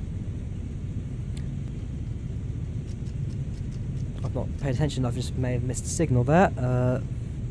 Hard brakes holds the direct brake. Both being applied now, trying to slow them down as quickly as I can. If the next signal's red, I may have a problem, because snow on the tracks is probably worse than water. Okay, it's now gone green. Thank goodness for that. Had a mini heart attack there. I thought I'd have issues, so I'll keep it at 50. Actually, a bit more brake pressure to release. So if you look on this dial here, you apply brake pressure, you release brake pressure. Which is why this train's probably the most different in terms of braking in this game, as you have to properly manage everything, otherwise you mess up. That's the train that was giving us the yellow signal. We'll proceed with caution, so yeah, we're fine. Let's increase the throttle to maybe 4. Try to increase some speed into this. There we go, 5. Bring it back up to 50, and I think 50 is a good speed for us. So it'll take us maybe 40 minutes to get there, which is fine by me. Maybe 55 we'll leave it at. Although whilst I'm here, let me have a quick look at the track ahead of us. So signal is green, green, yellow, yellow, red. So we've got a little bit of track left before we need to start thinking about slowing down. 8 throttle settings on this thing, that's fine.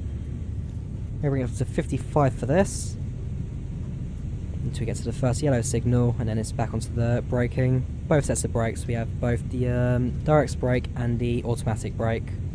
The automatic brake being the one you apply pressure to, and the direct brake is just the one for this train carriage and nothing else.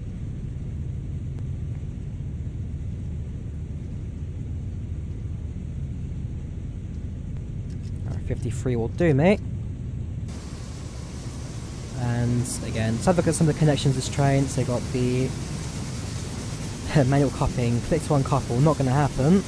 But yeah, same kind of setup as your CSX heavy haul, like I said, where you couple each carriage like so.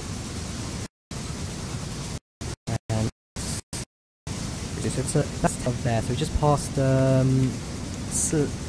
not Slough,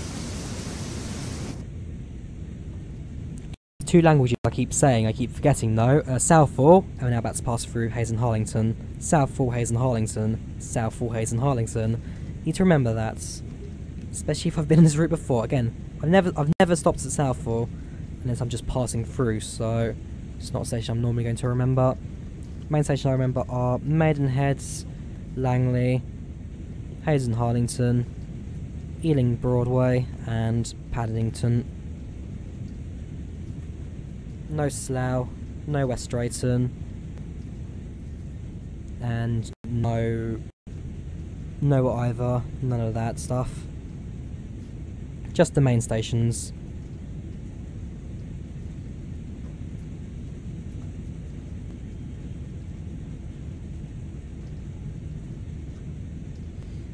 So I'll complete this route, then I'll do one more in the class 166. I'll do a shorter journey. I'll do it in the proper rain as well, daytime rain, maybe get some slippery tracks on this as well. Just want to abuse this system as much as I can. And then we'll end the live stream on hopefully a high note if all goes to plan. Preferably a high note than a low note, but so far, as I've said a few times now, I've thoroughly enjoyed the game. I hope you guys are thoroughly enjoying the stream as well. And if I stream again, maybe I'll stream over the weekend. I'll see if I've got time for it. This is West Drayton Station, by the way. If I've got time for... No, sorry, this is Hayes and Harlington. If I've got time over the weekend, I'll either stream this or I'll stream FSX. I haven't done that in a little while now, actually. Stream Flight Simulator. Or maybe a different game. There's another game I'm thinking about, Heroes of the Pacific, if you guys know it. I do want to do a series on that, or live stream it, as it's a game that I used to play years ago in my youth on the original Xbox. Got it on PC through a charity shop. I found a copy of it, so yeah, I wouldn't mind doing a series on that. It's an aircraft World War II historically somewhat accurate game. Have a look at it, Heroes of the Pacific. I personally really enjoyed it, and I'm sure it's a series you guys would enjoy as well. So for now, just focus on the train, make sure the signal's alright. But in terms of the weather, like, the snow looks good. I actually like the snow. It doesn't snow near as much as this in the UK. As actual scenery goes itself, then yeah, snow does look good. We'll bring some life to the simulator. We're going downhill quickly or uphill? Yeah, downhill gradient, so we don't need to accelerate too much.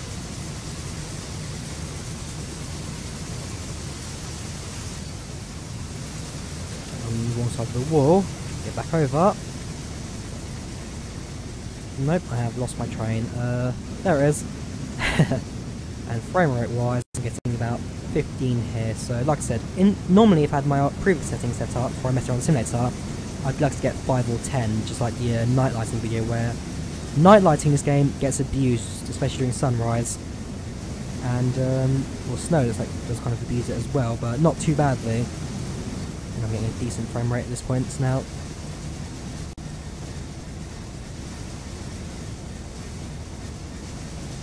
Alright, quick glance over at the chat, let's see what you guys are talking about. Yeah, I think the main part of this chat is just people who said that the most part of the chat also is like people enjoying it, people maybe not so enjoying it, talking about the good things, talking about bad things. It's very opinion based chat at the moment. Had a few comments people wanted to see stuff, but I've completely missed those, again I do apologise. I try to do as much as I can, but again, the setup I've got is pretty poor at the moment, doing this in full screen. I've only got one monitor, so woo! No, go back. Where'd your carriages go? There they are. They physically did not load. There's no snow effects to the train, but... You saw that as well, guys. There was no carriages on that train. I'm not blind here and I'm not alone. There were no carriages on that train. Anyways, back to the UI, so I know what's going on. 22 miles to go, 48 miles per hour, some speed to this.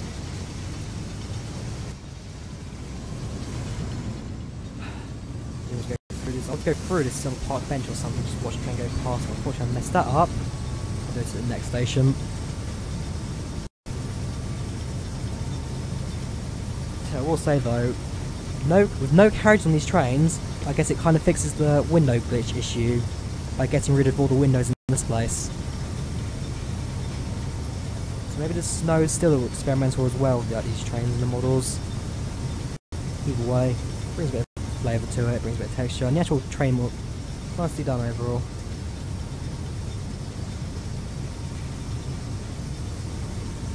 I like this.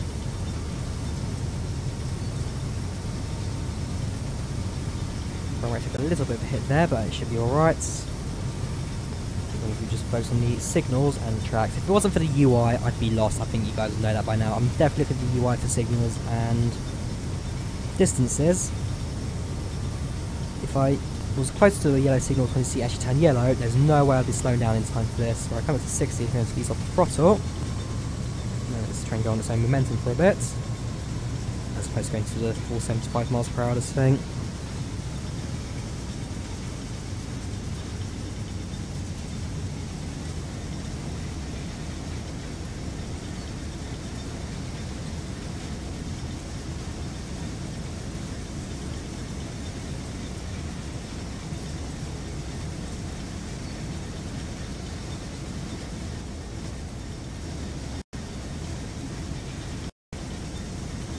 There we go, can I do my park bench out? So we get to the end of the station, find a bench, there you go, sit down and watch it go past.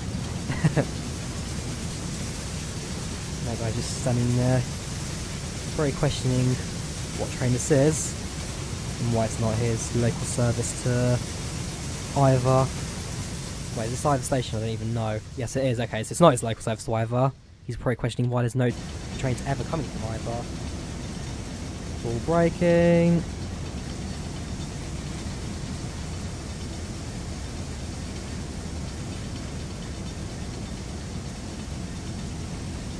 Slow down as much as we can. And fingers crossed next season's got red.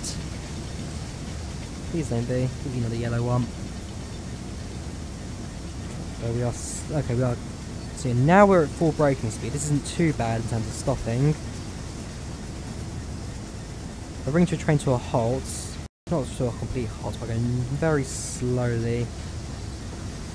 I'll keep an eye on that. I want to see if that changes or any reason to why we have to slow down so much.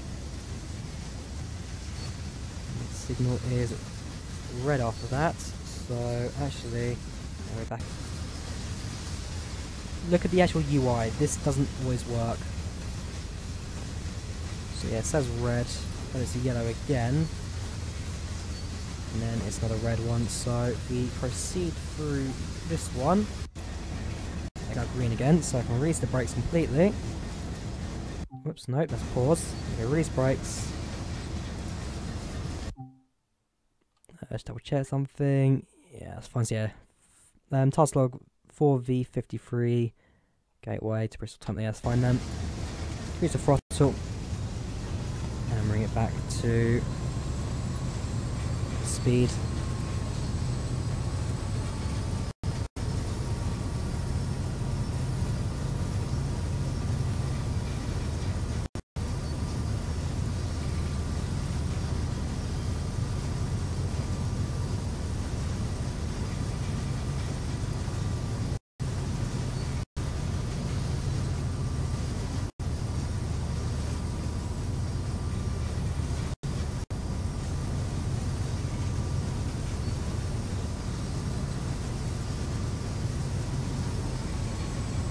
Right, passing through, this is Langley.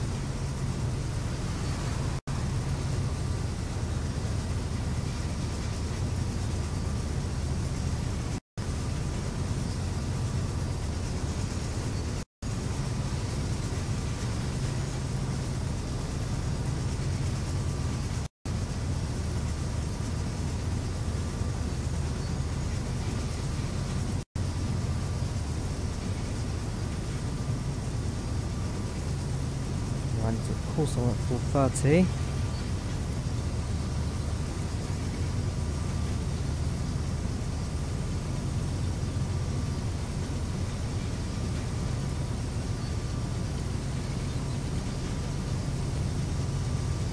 And my lag spike, nothing too major.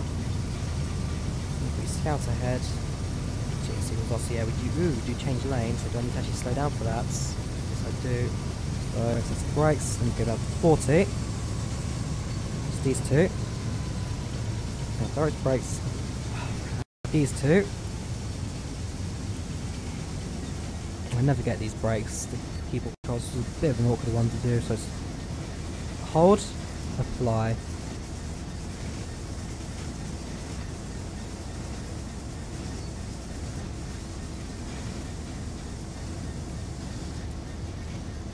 That's those brakes. And that's pause, apply, hold. Release. Okay, that makes sense. Changing lanes.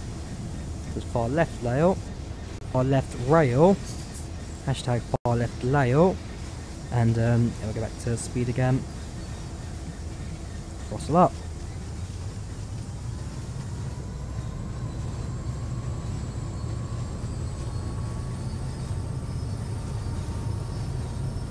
Went a bit too slow at that point. That should be fine. Like I said, I don't have a time scheduled arrival. I can turn up whenever I want. There we go.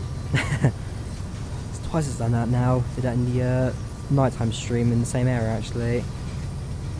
It gets scary when it does that. I don't want it to crash the desktop, which will cause problems.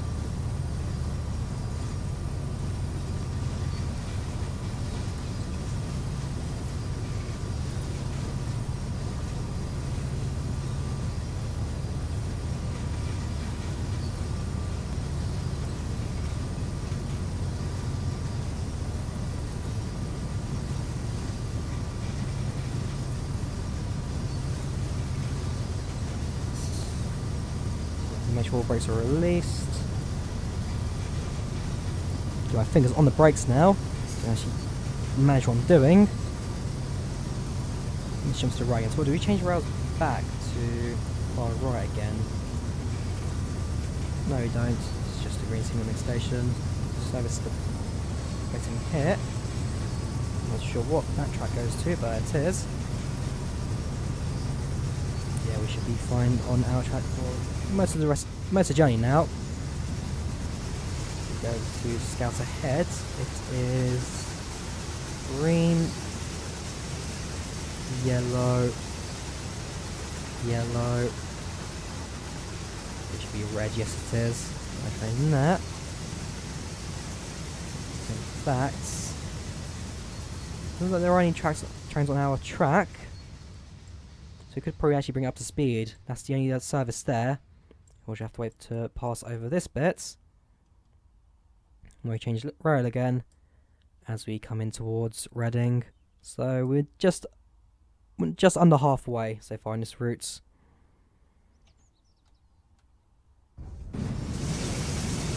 Just under halfway.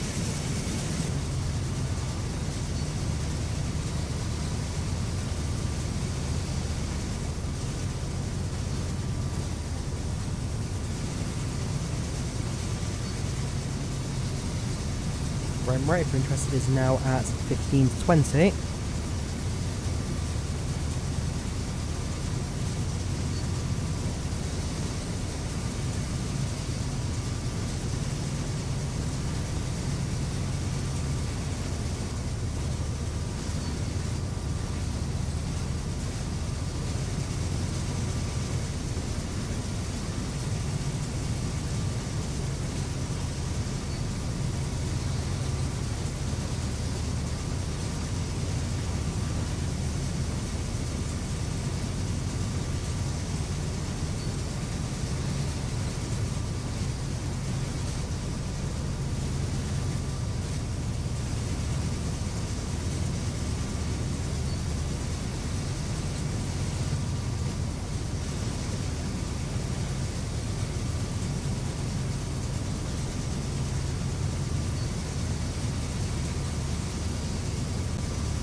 Yeah, chat still. I'll look outside quickly. So I'm actually outside. Some scenery out here. You've got sun over there, just trying to peer through the distance. It's actually not too bad, I guess. Kind of like a morning kind of sunrise. A little snow on top of the flat surfaces. We're nice to see some of the snow just fall off. I mean, it's quite a straight line. It's created snow on the edge here. So he's trying to react to the moving train. Get off the throttle a bit, too fast, for my liking. It's a little green. Yes it is. So yeah, we'd like to see some snow movement, or just like a not so flat edge on top. And here it's fine, a flat edge, because it kind of looks like that. Maybe snow layering, get a bit more of a layer, just a complete flat surface. And this would be like a very light bout of snow. Expecting the UK, nothing too thick. But yeah, it's not too bad. Here we go. If you want to see some physics in action, this is the physics the Train Sim World is trying to be renowned for. That's like with derailing, that kind of stuff. Like this here, I like it. It looks good. Just as it would in real world life, it looks good. It suits the scenery, suits the simulator. Right, no signal, so both of the brakes on. Finish again, aren't I? There we go. Both sets of brakes apply. Don't think these are brakes, they're not, so it's just these two. And see what colour the next signal is.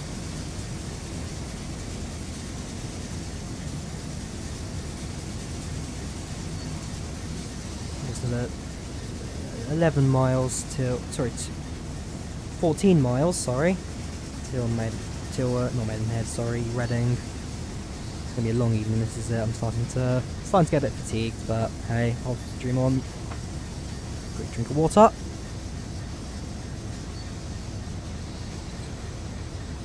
And focus. Right, signal, so brakes can come off. Which one is it again? Nope. It's these two. Full power. Next signal is yellow, that's fine. Bring it up to about 30, maybe 20.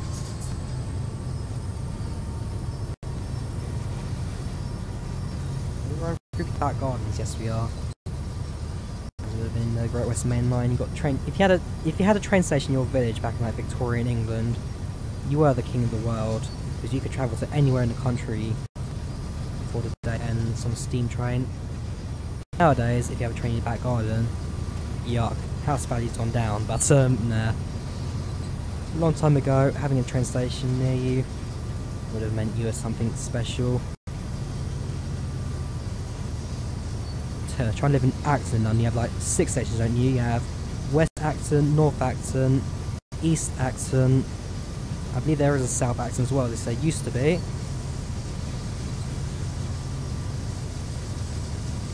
Then you got Acton Common, and then there's one more.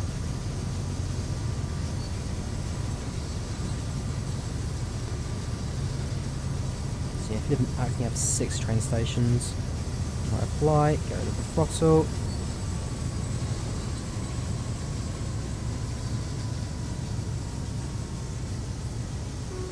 Oh yeah, because okay, so yeah, horns are very.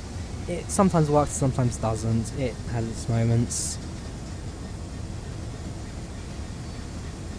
Nope. Okay. Right, this is Maidenhead, I believe. Yeah, in fact, this is Maidenhead. We'll slowly approach this next signal, and then if it goes red, then we'll just stop the train. By a little bit of power actually, so that train can actually keep on moving.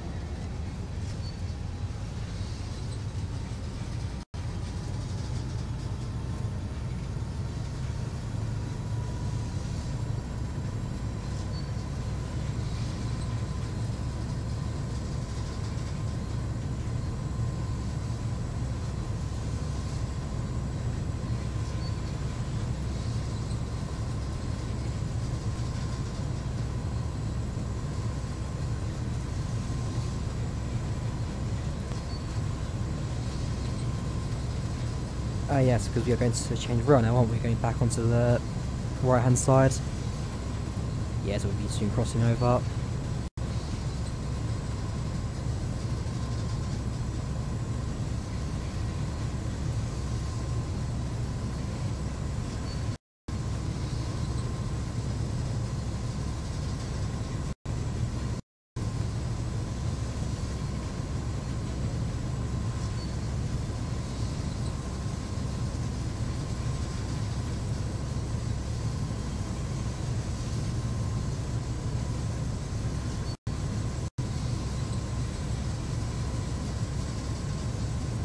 $13 miles to go.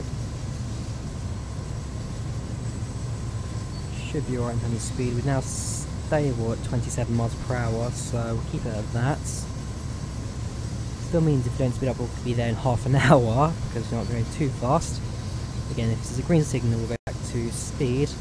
We could be there in about between 10 to 20 minutes. It could be any of those times depending on our speed and settings. I say we'll do one more into 166 before calling this a day. Yeah, hope you guys are enjoying the stream so far.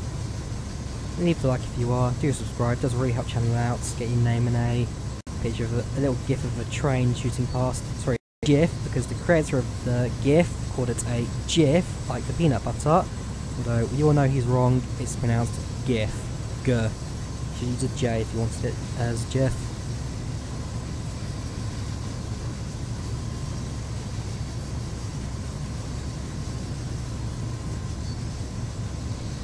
Outside again, yeah, no comments, and it's the outside again.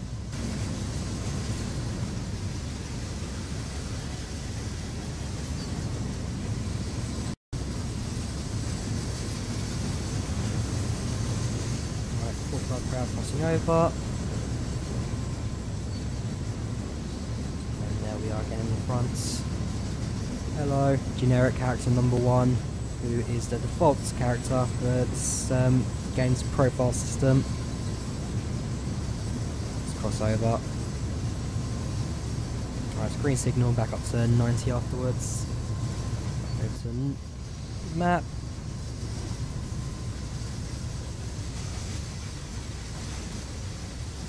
Yeah, onto the third rail.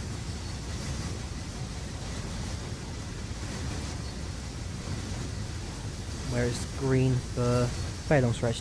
3 car train coming past, that'll be 166. 166 and 66 together at last minute. Actually here, our next caution. So how far is that from So it's about, yeah, it's about a third of the way between us and Reading, so we've got plenty of time to actually bring the train up to speed now. Increase it to full throttle. There's a class 43 currently stopped. Because they actually got to do a commuter service in that thing.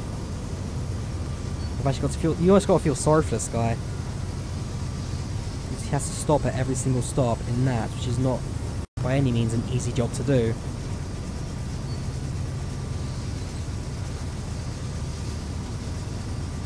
Anyways, let's carry on. Little stretch. There we go. 11 miles to go. We're getting close.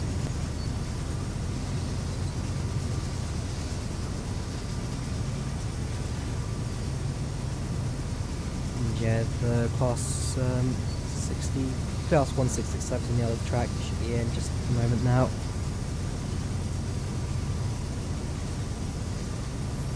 On the speedometer, going plus 45 miles per hour now.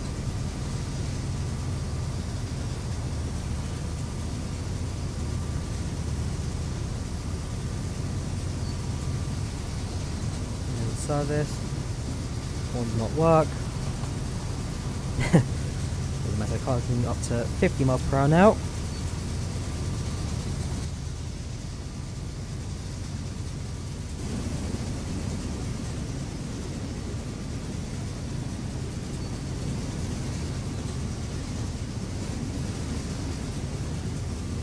Yeah, a bit of physics on the cablage at the front as well. We can actually see the engine in action, like in the 43, but I don't think you can, because it's have too many moving parts in the back. No, it doesn't. So yeah, it's a very different train to the class 43, the HST. No smoke coming out of that exhaust though. Probably speaking as well, because I know there is smoke like particles in this game, but once you're up to a certain speed, then it's just easy not to render it and have like a glitchy smoke every like 20 meters, and too much smoke particles, it'll just lag out the game.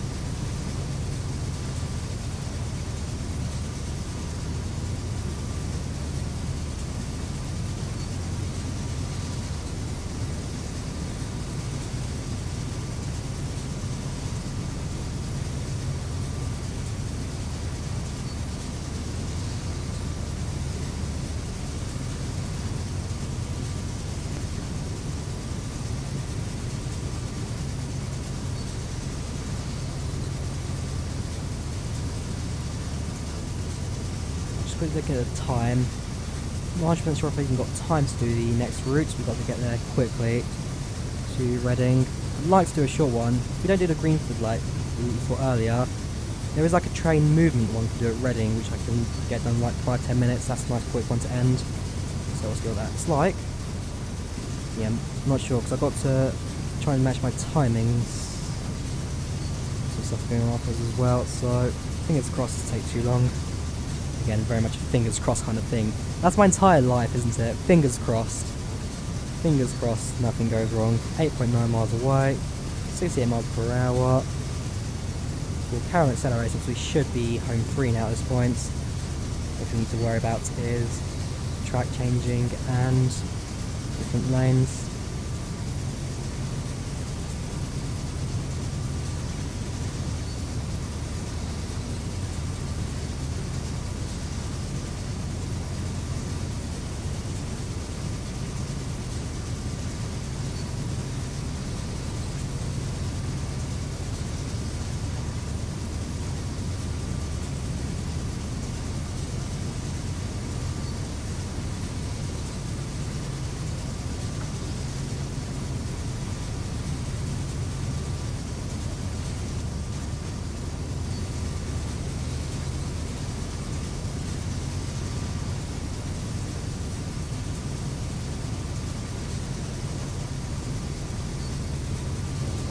Next signal green, 7 miles till Reading.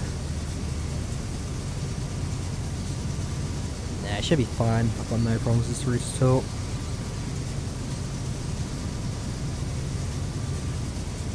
Fast. Let me just stop throttling a bit. we will need to start thinking about braking soon when we get to the station. 73 miles per hour, 7 miles to go, we'll be there in about 6 minutes at this rate. Yeah, 7.2, 7.2, yeah, exactly 6 minutes away Reading is now, but we do have to slow down before we get there.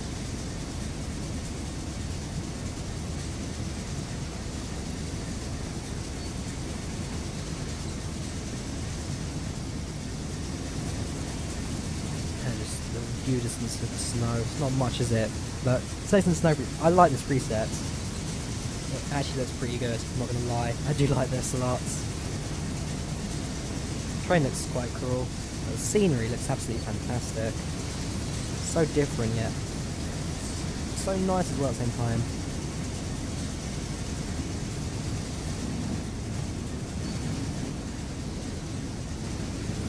Compared to train estimates at 17, there's like a lot more detail in these trains, a lot more high fidelity, just a lot more there. It really brings the simulator to life a bit.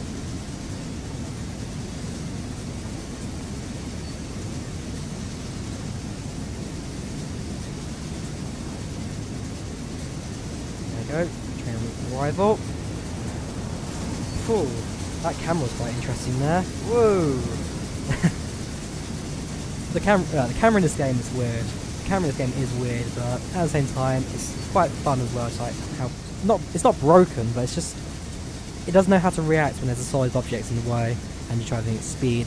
It doesn't know how to react. So in this case, it forced the other side and then glitched me through the ground back into the original position, about 5 meters behind it.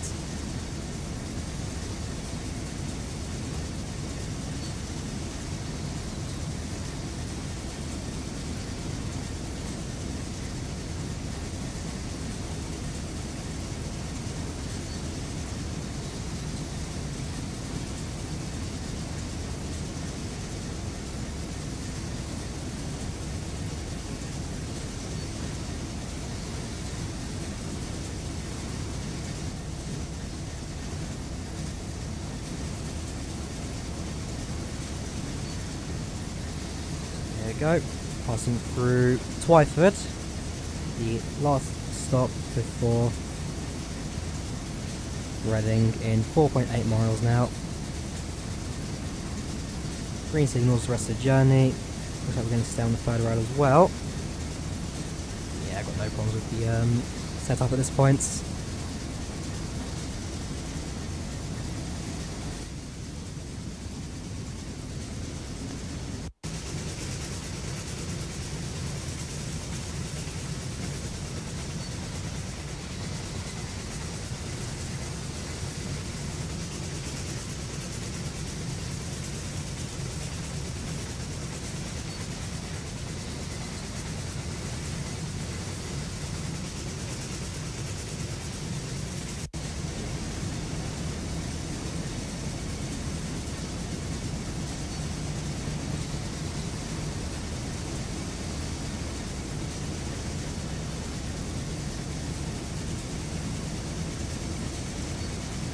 Okay, less than 4 miles to go.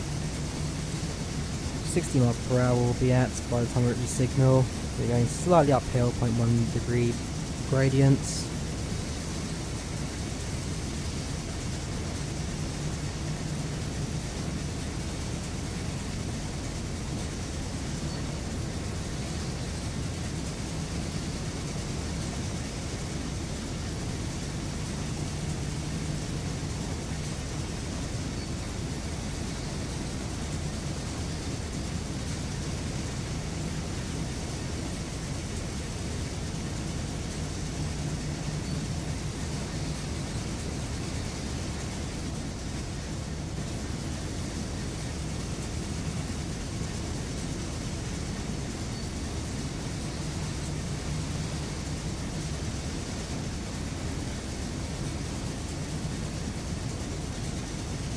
Three miles and counting. Trying to sort out what I'm doing next as well. Like I said, timing is going to be quite tight by the end of the stream, but I do want to get one more train done. I want to do the 6.6 before we end. I refuse to go before we do that, so we will do the 166 once we finish the 6.6. 0.7 miles to go. We are now on the outskirts of Reading. To go 3 miles, 60 miles per hour, we are essentially 2 minutes. 2 minutes is it? No. 3, something like 3 to 5 minutes to arrival. Around that time. It'll be before 20 past 10 for the clock on the bottom right. Before 20 past 10. That I can confirm to you.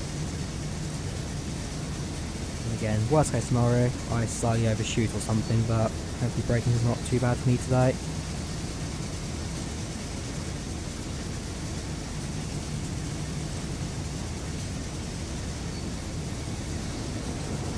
There we go, another train on the other side. We'll be in Reading in about 20 minutes, half an hour.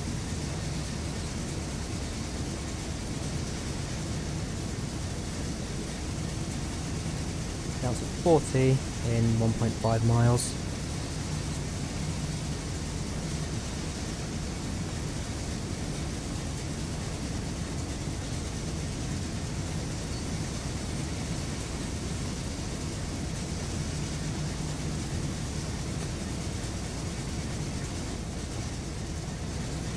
Let's start going to the brakes now. So it's these two.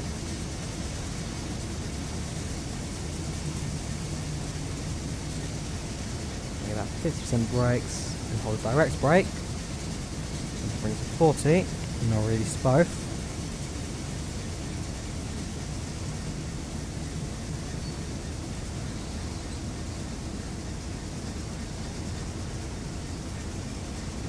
There you go, release brakes. Back up to 5, was that 6, sorry? 3, yeah, 5. And there you go. Yellow signal, proceeded for caution. Potentially get ready to slow down, although we are now approaching the station, so that's most likely going to mean get ready to go into a platform. So we're not doing any throttle, that's fine.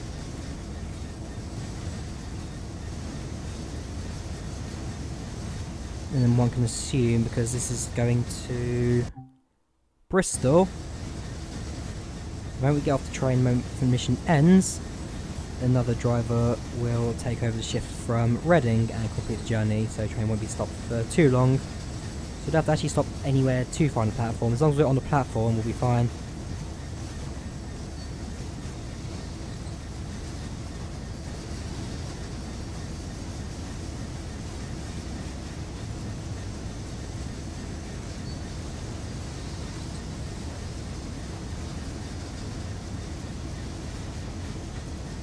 Right, coming to Reading now. Sorry, some arrow keys move camera. WSD does the train controls. And we're ready to start putting the brakes on. Oh wait, only energy up. Okay, apply brakes now. We're actually going to the station, are we? Oh no, there is the station. We're right up it now. Can't tell by the fog, it looks like a siding or something, but no, we're coming to the station now. Use a bit of brake pressure, not completely though. Actually, I release all brakes now, and then once we enter the station, a bit of throttle in, we'll then be able to bring the train to a complete halt.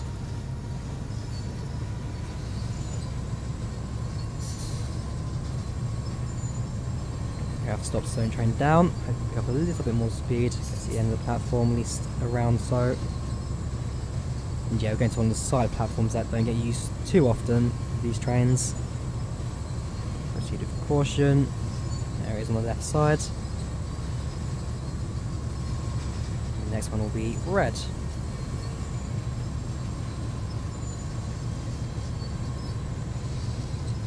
Right, no more throttle. Goes to 166 over there. Nothing on that side.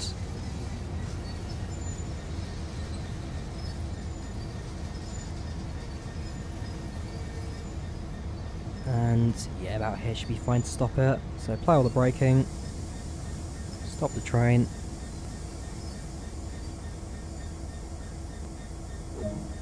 And there we go. Final score. Welcome to Reading. A few points in there.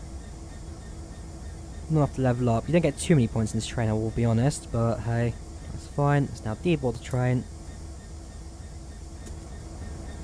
And then someone else should take over from this point, so climb down the ladder. And we'll see what happens, but other than that, right, I've got time for one more service. I'm going to do a class 166. Back to main menu. Do a class 166. Do some movement in Bristol, see what that's like. And then yeah, that will carry us to the end of the stream. But yeah, I've enjoyed this one. There we go, 166, Great Western Main Line. Go for a few clouds. I should go a bit of an overcast one actually. Actually, we did overcast earlier in the night time, so if you just go for normal clouds like that. And I'll do some, there you go, nope, Reading Train Care Depot to Reading. Drive an empty stock, move from Reading Train Care Depot to Reading. Perfect. It's a nice quick journey, but should be enough to bring us to the end of the stream.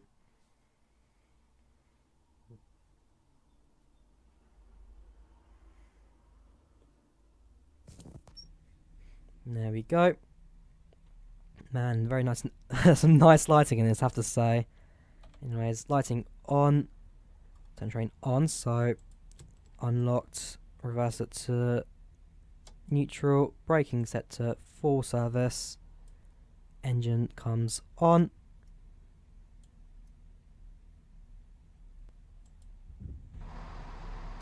There you go, train's now on. Man, ooh.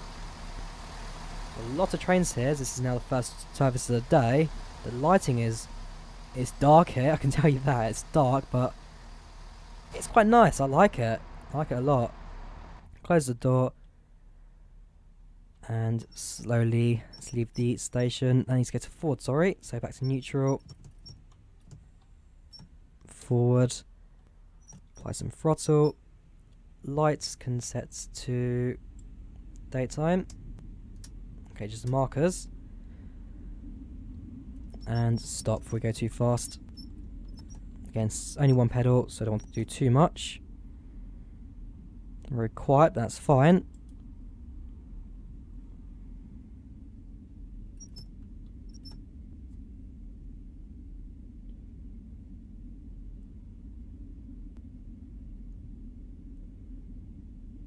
Yes, 1.4 miles to Reading, so we are actually on this side of the station now and driving on this route.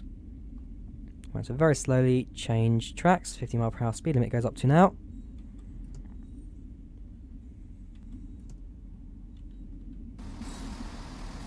You won't be able to see much, I can tell from this lighting, but yeah, you guys can see it's not too bad right now. Here we go, under a light, we should get a bit more of a view, there we go. Dynamic lighting for the win.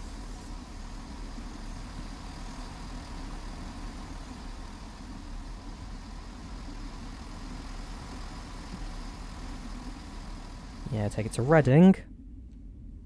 And then this train is ready to work until about 10 PM at night, maybe 11, depending on what service it's got today.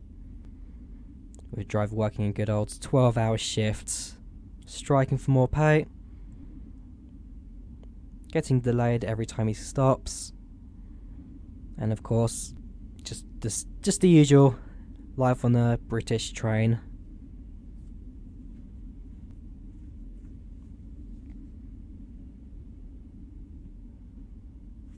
Alright, so we can go up to 15 now.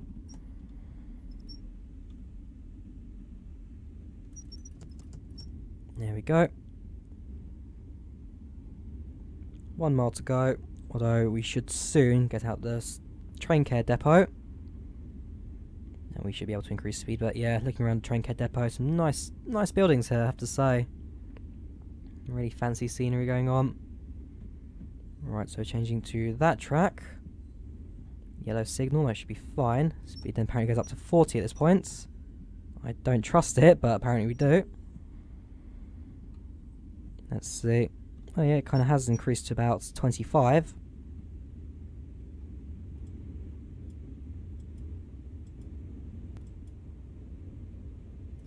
go, it's gone up to, okay, it has gone up to 40. Although we're very slowly accelerating, continue. Just be cautious because the next signal is yellow. Most likely we're going to change tracks again. So I doubt it's actually that much of a caution, but either way we should be alright.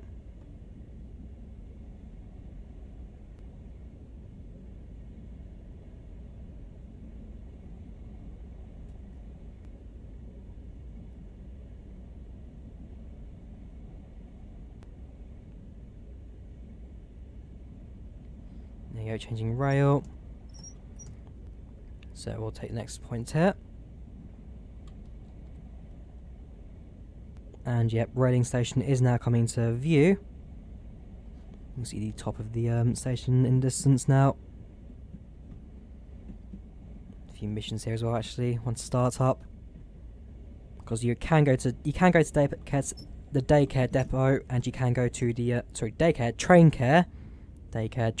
care depot, and do a service from here as well.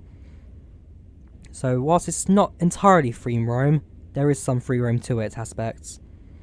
And likewise, the amount of schedule we've got again, 300 plus. It's 24-hour day, 300 services on a 35-mile stretch of track. I think that's enough services for you to essentially call it a free roam. Surely, right? Anyway, it's coming into Reading now. Which platform are we in? We are in this one, the one that actually left the train off last time. The freighter.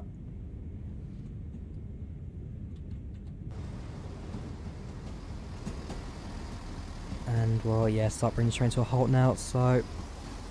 Braking 2...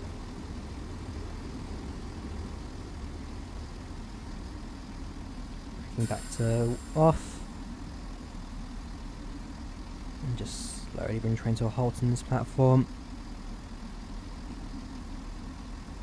Then coming up to 4 AM now, 3:52. This isn't what the UK looks like in 3:52. It doesn't understand like but this is like the daytime cycle is still based in Alaska. It doesn't understand like how the UK like lighting works, British summertime, all that kind of stuff. Doesn't fully get that concept. Anyways, objective complete. We're now clear to leave the train. Unlock doors, really? There are passengers here. Fair enough, unlock doors then. Because I don't think I'm going to do the service to Reading. Like I said, I'm going to just end the stream here. Yeah, no passengers, no nothing. In reality, the driver pro just left through. There go 2 to 3 car stops, so essentially perfect for the final bit. As we look back on our class 166. But overall, not a bad stream, I don't think. No hiccups, nothing too major. The frame rate's not been too bad either. It's kept itself going. No complaints really. I hope you guys have enjoyed what's going on so far. So I'll finish this mission, and then I'll bring the live stream to an end. Also, not so much chance of escape on these maps as well. Dovetail Games has been very, very strict on like skybox height and all that kind of stuff. Part of the recent updates and all that. Height limit from the ground. Anyways, our train is now ready. So if we do that, and it should just end the mission now. Perfect, so objective complete. A few more levels up. A few more points as well. 11 yards walked, 1.4 miles driven. There we go. Close that. And I think now's a good time to end it. Stop location twice. Yeah, like I said, I could continue the service if I wanted to, but decided not to. Completed this service, and I think now's a good time to end the stream.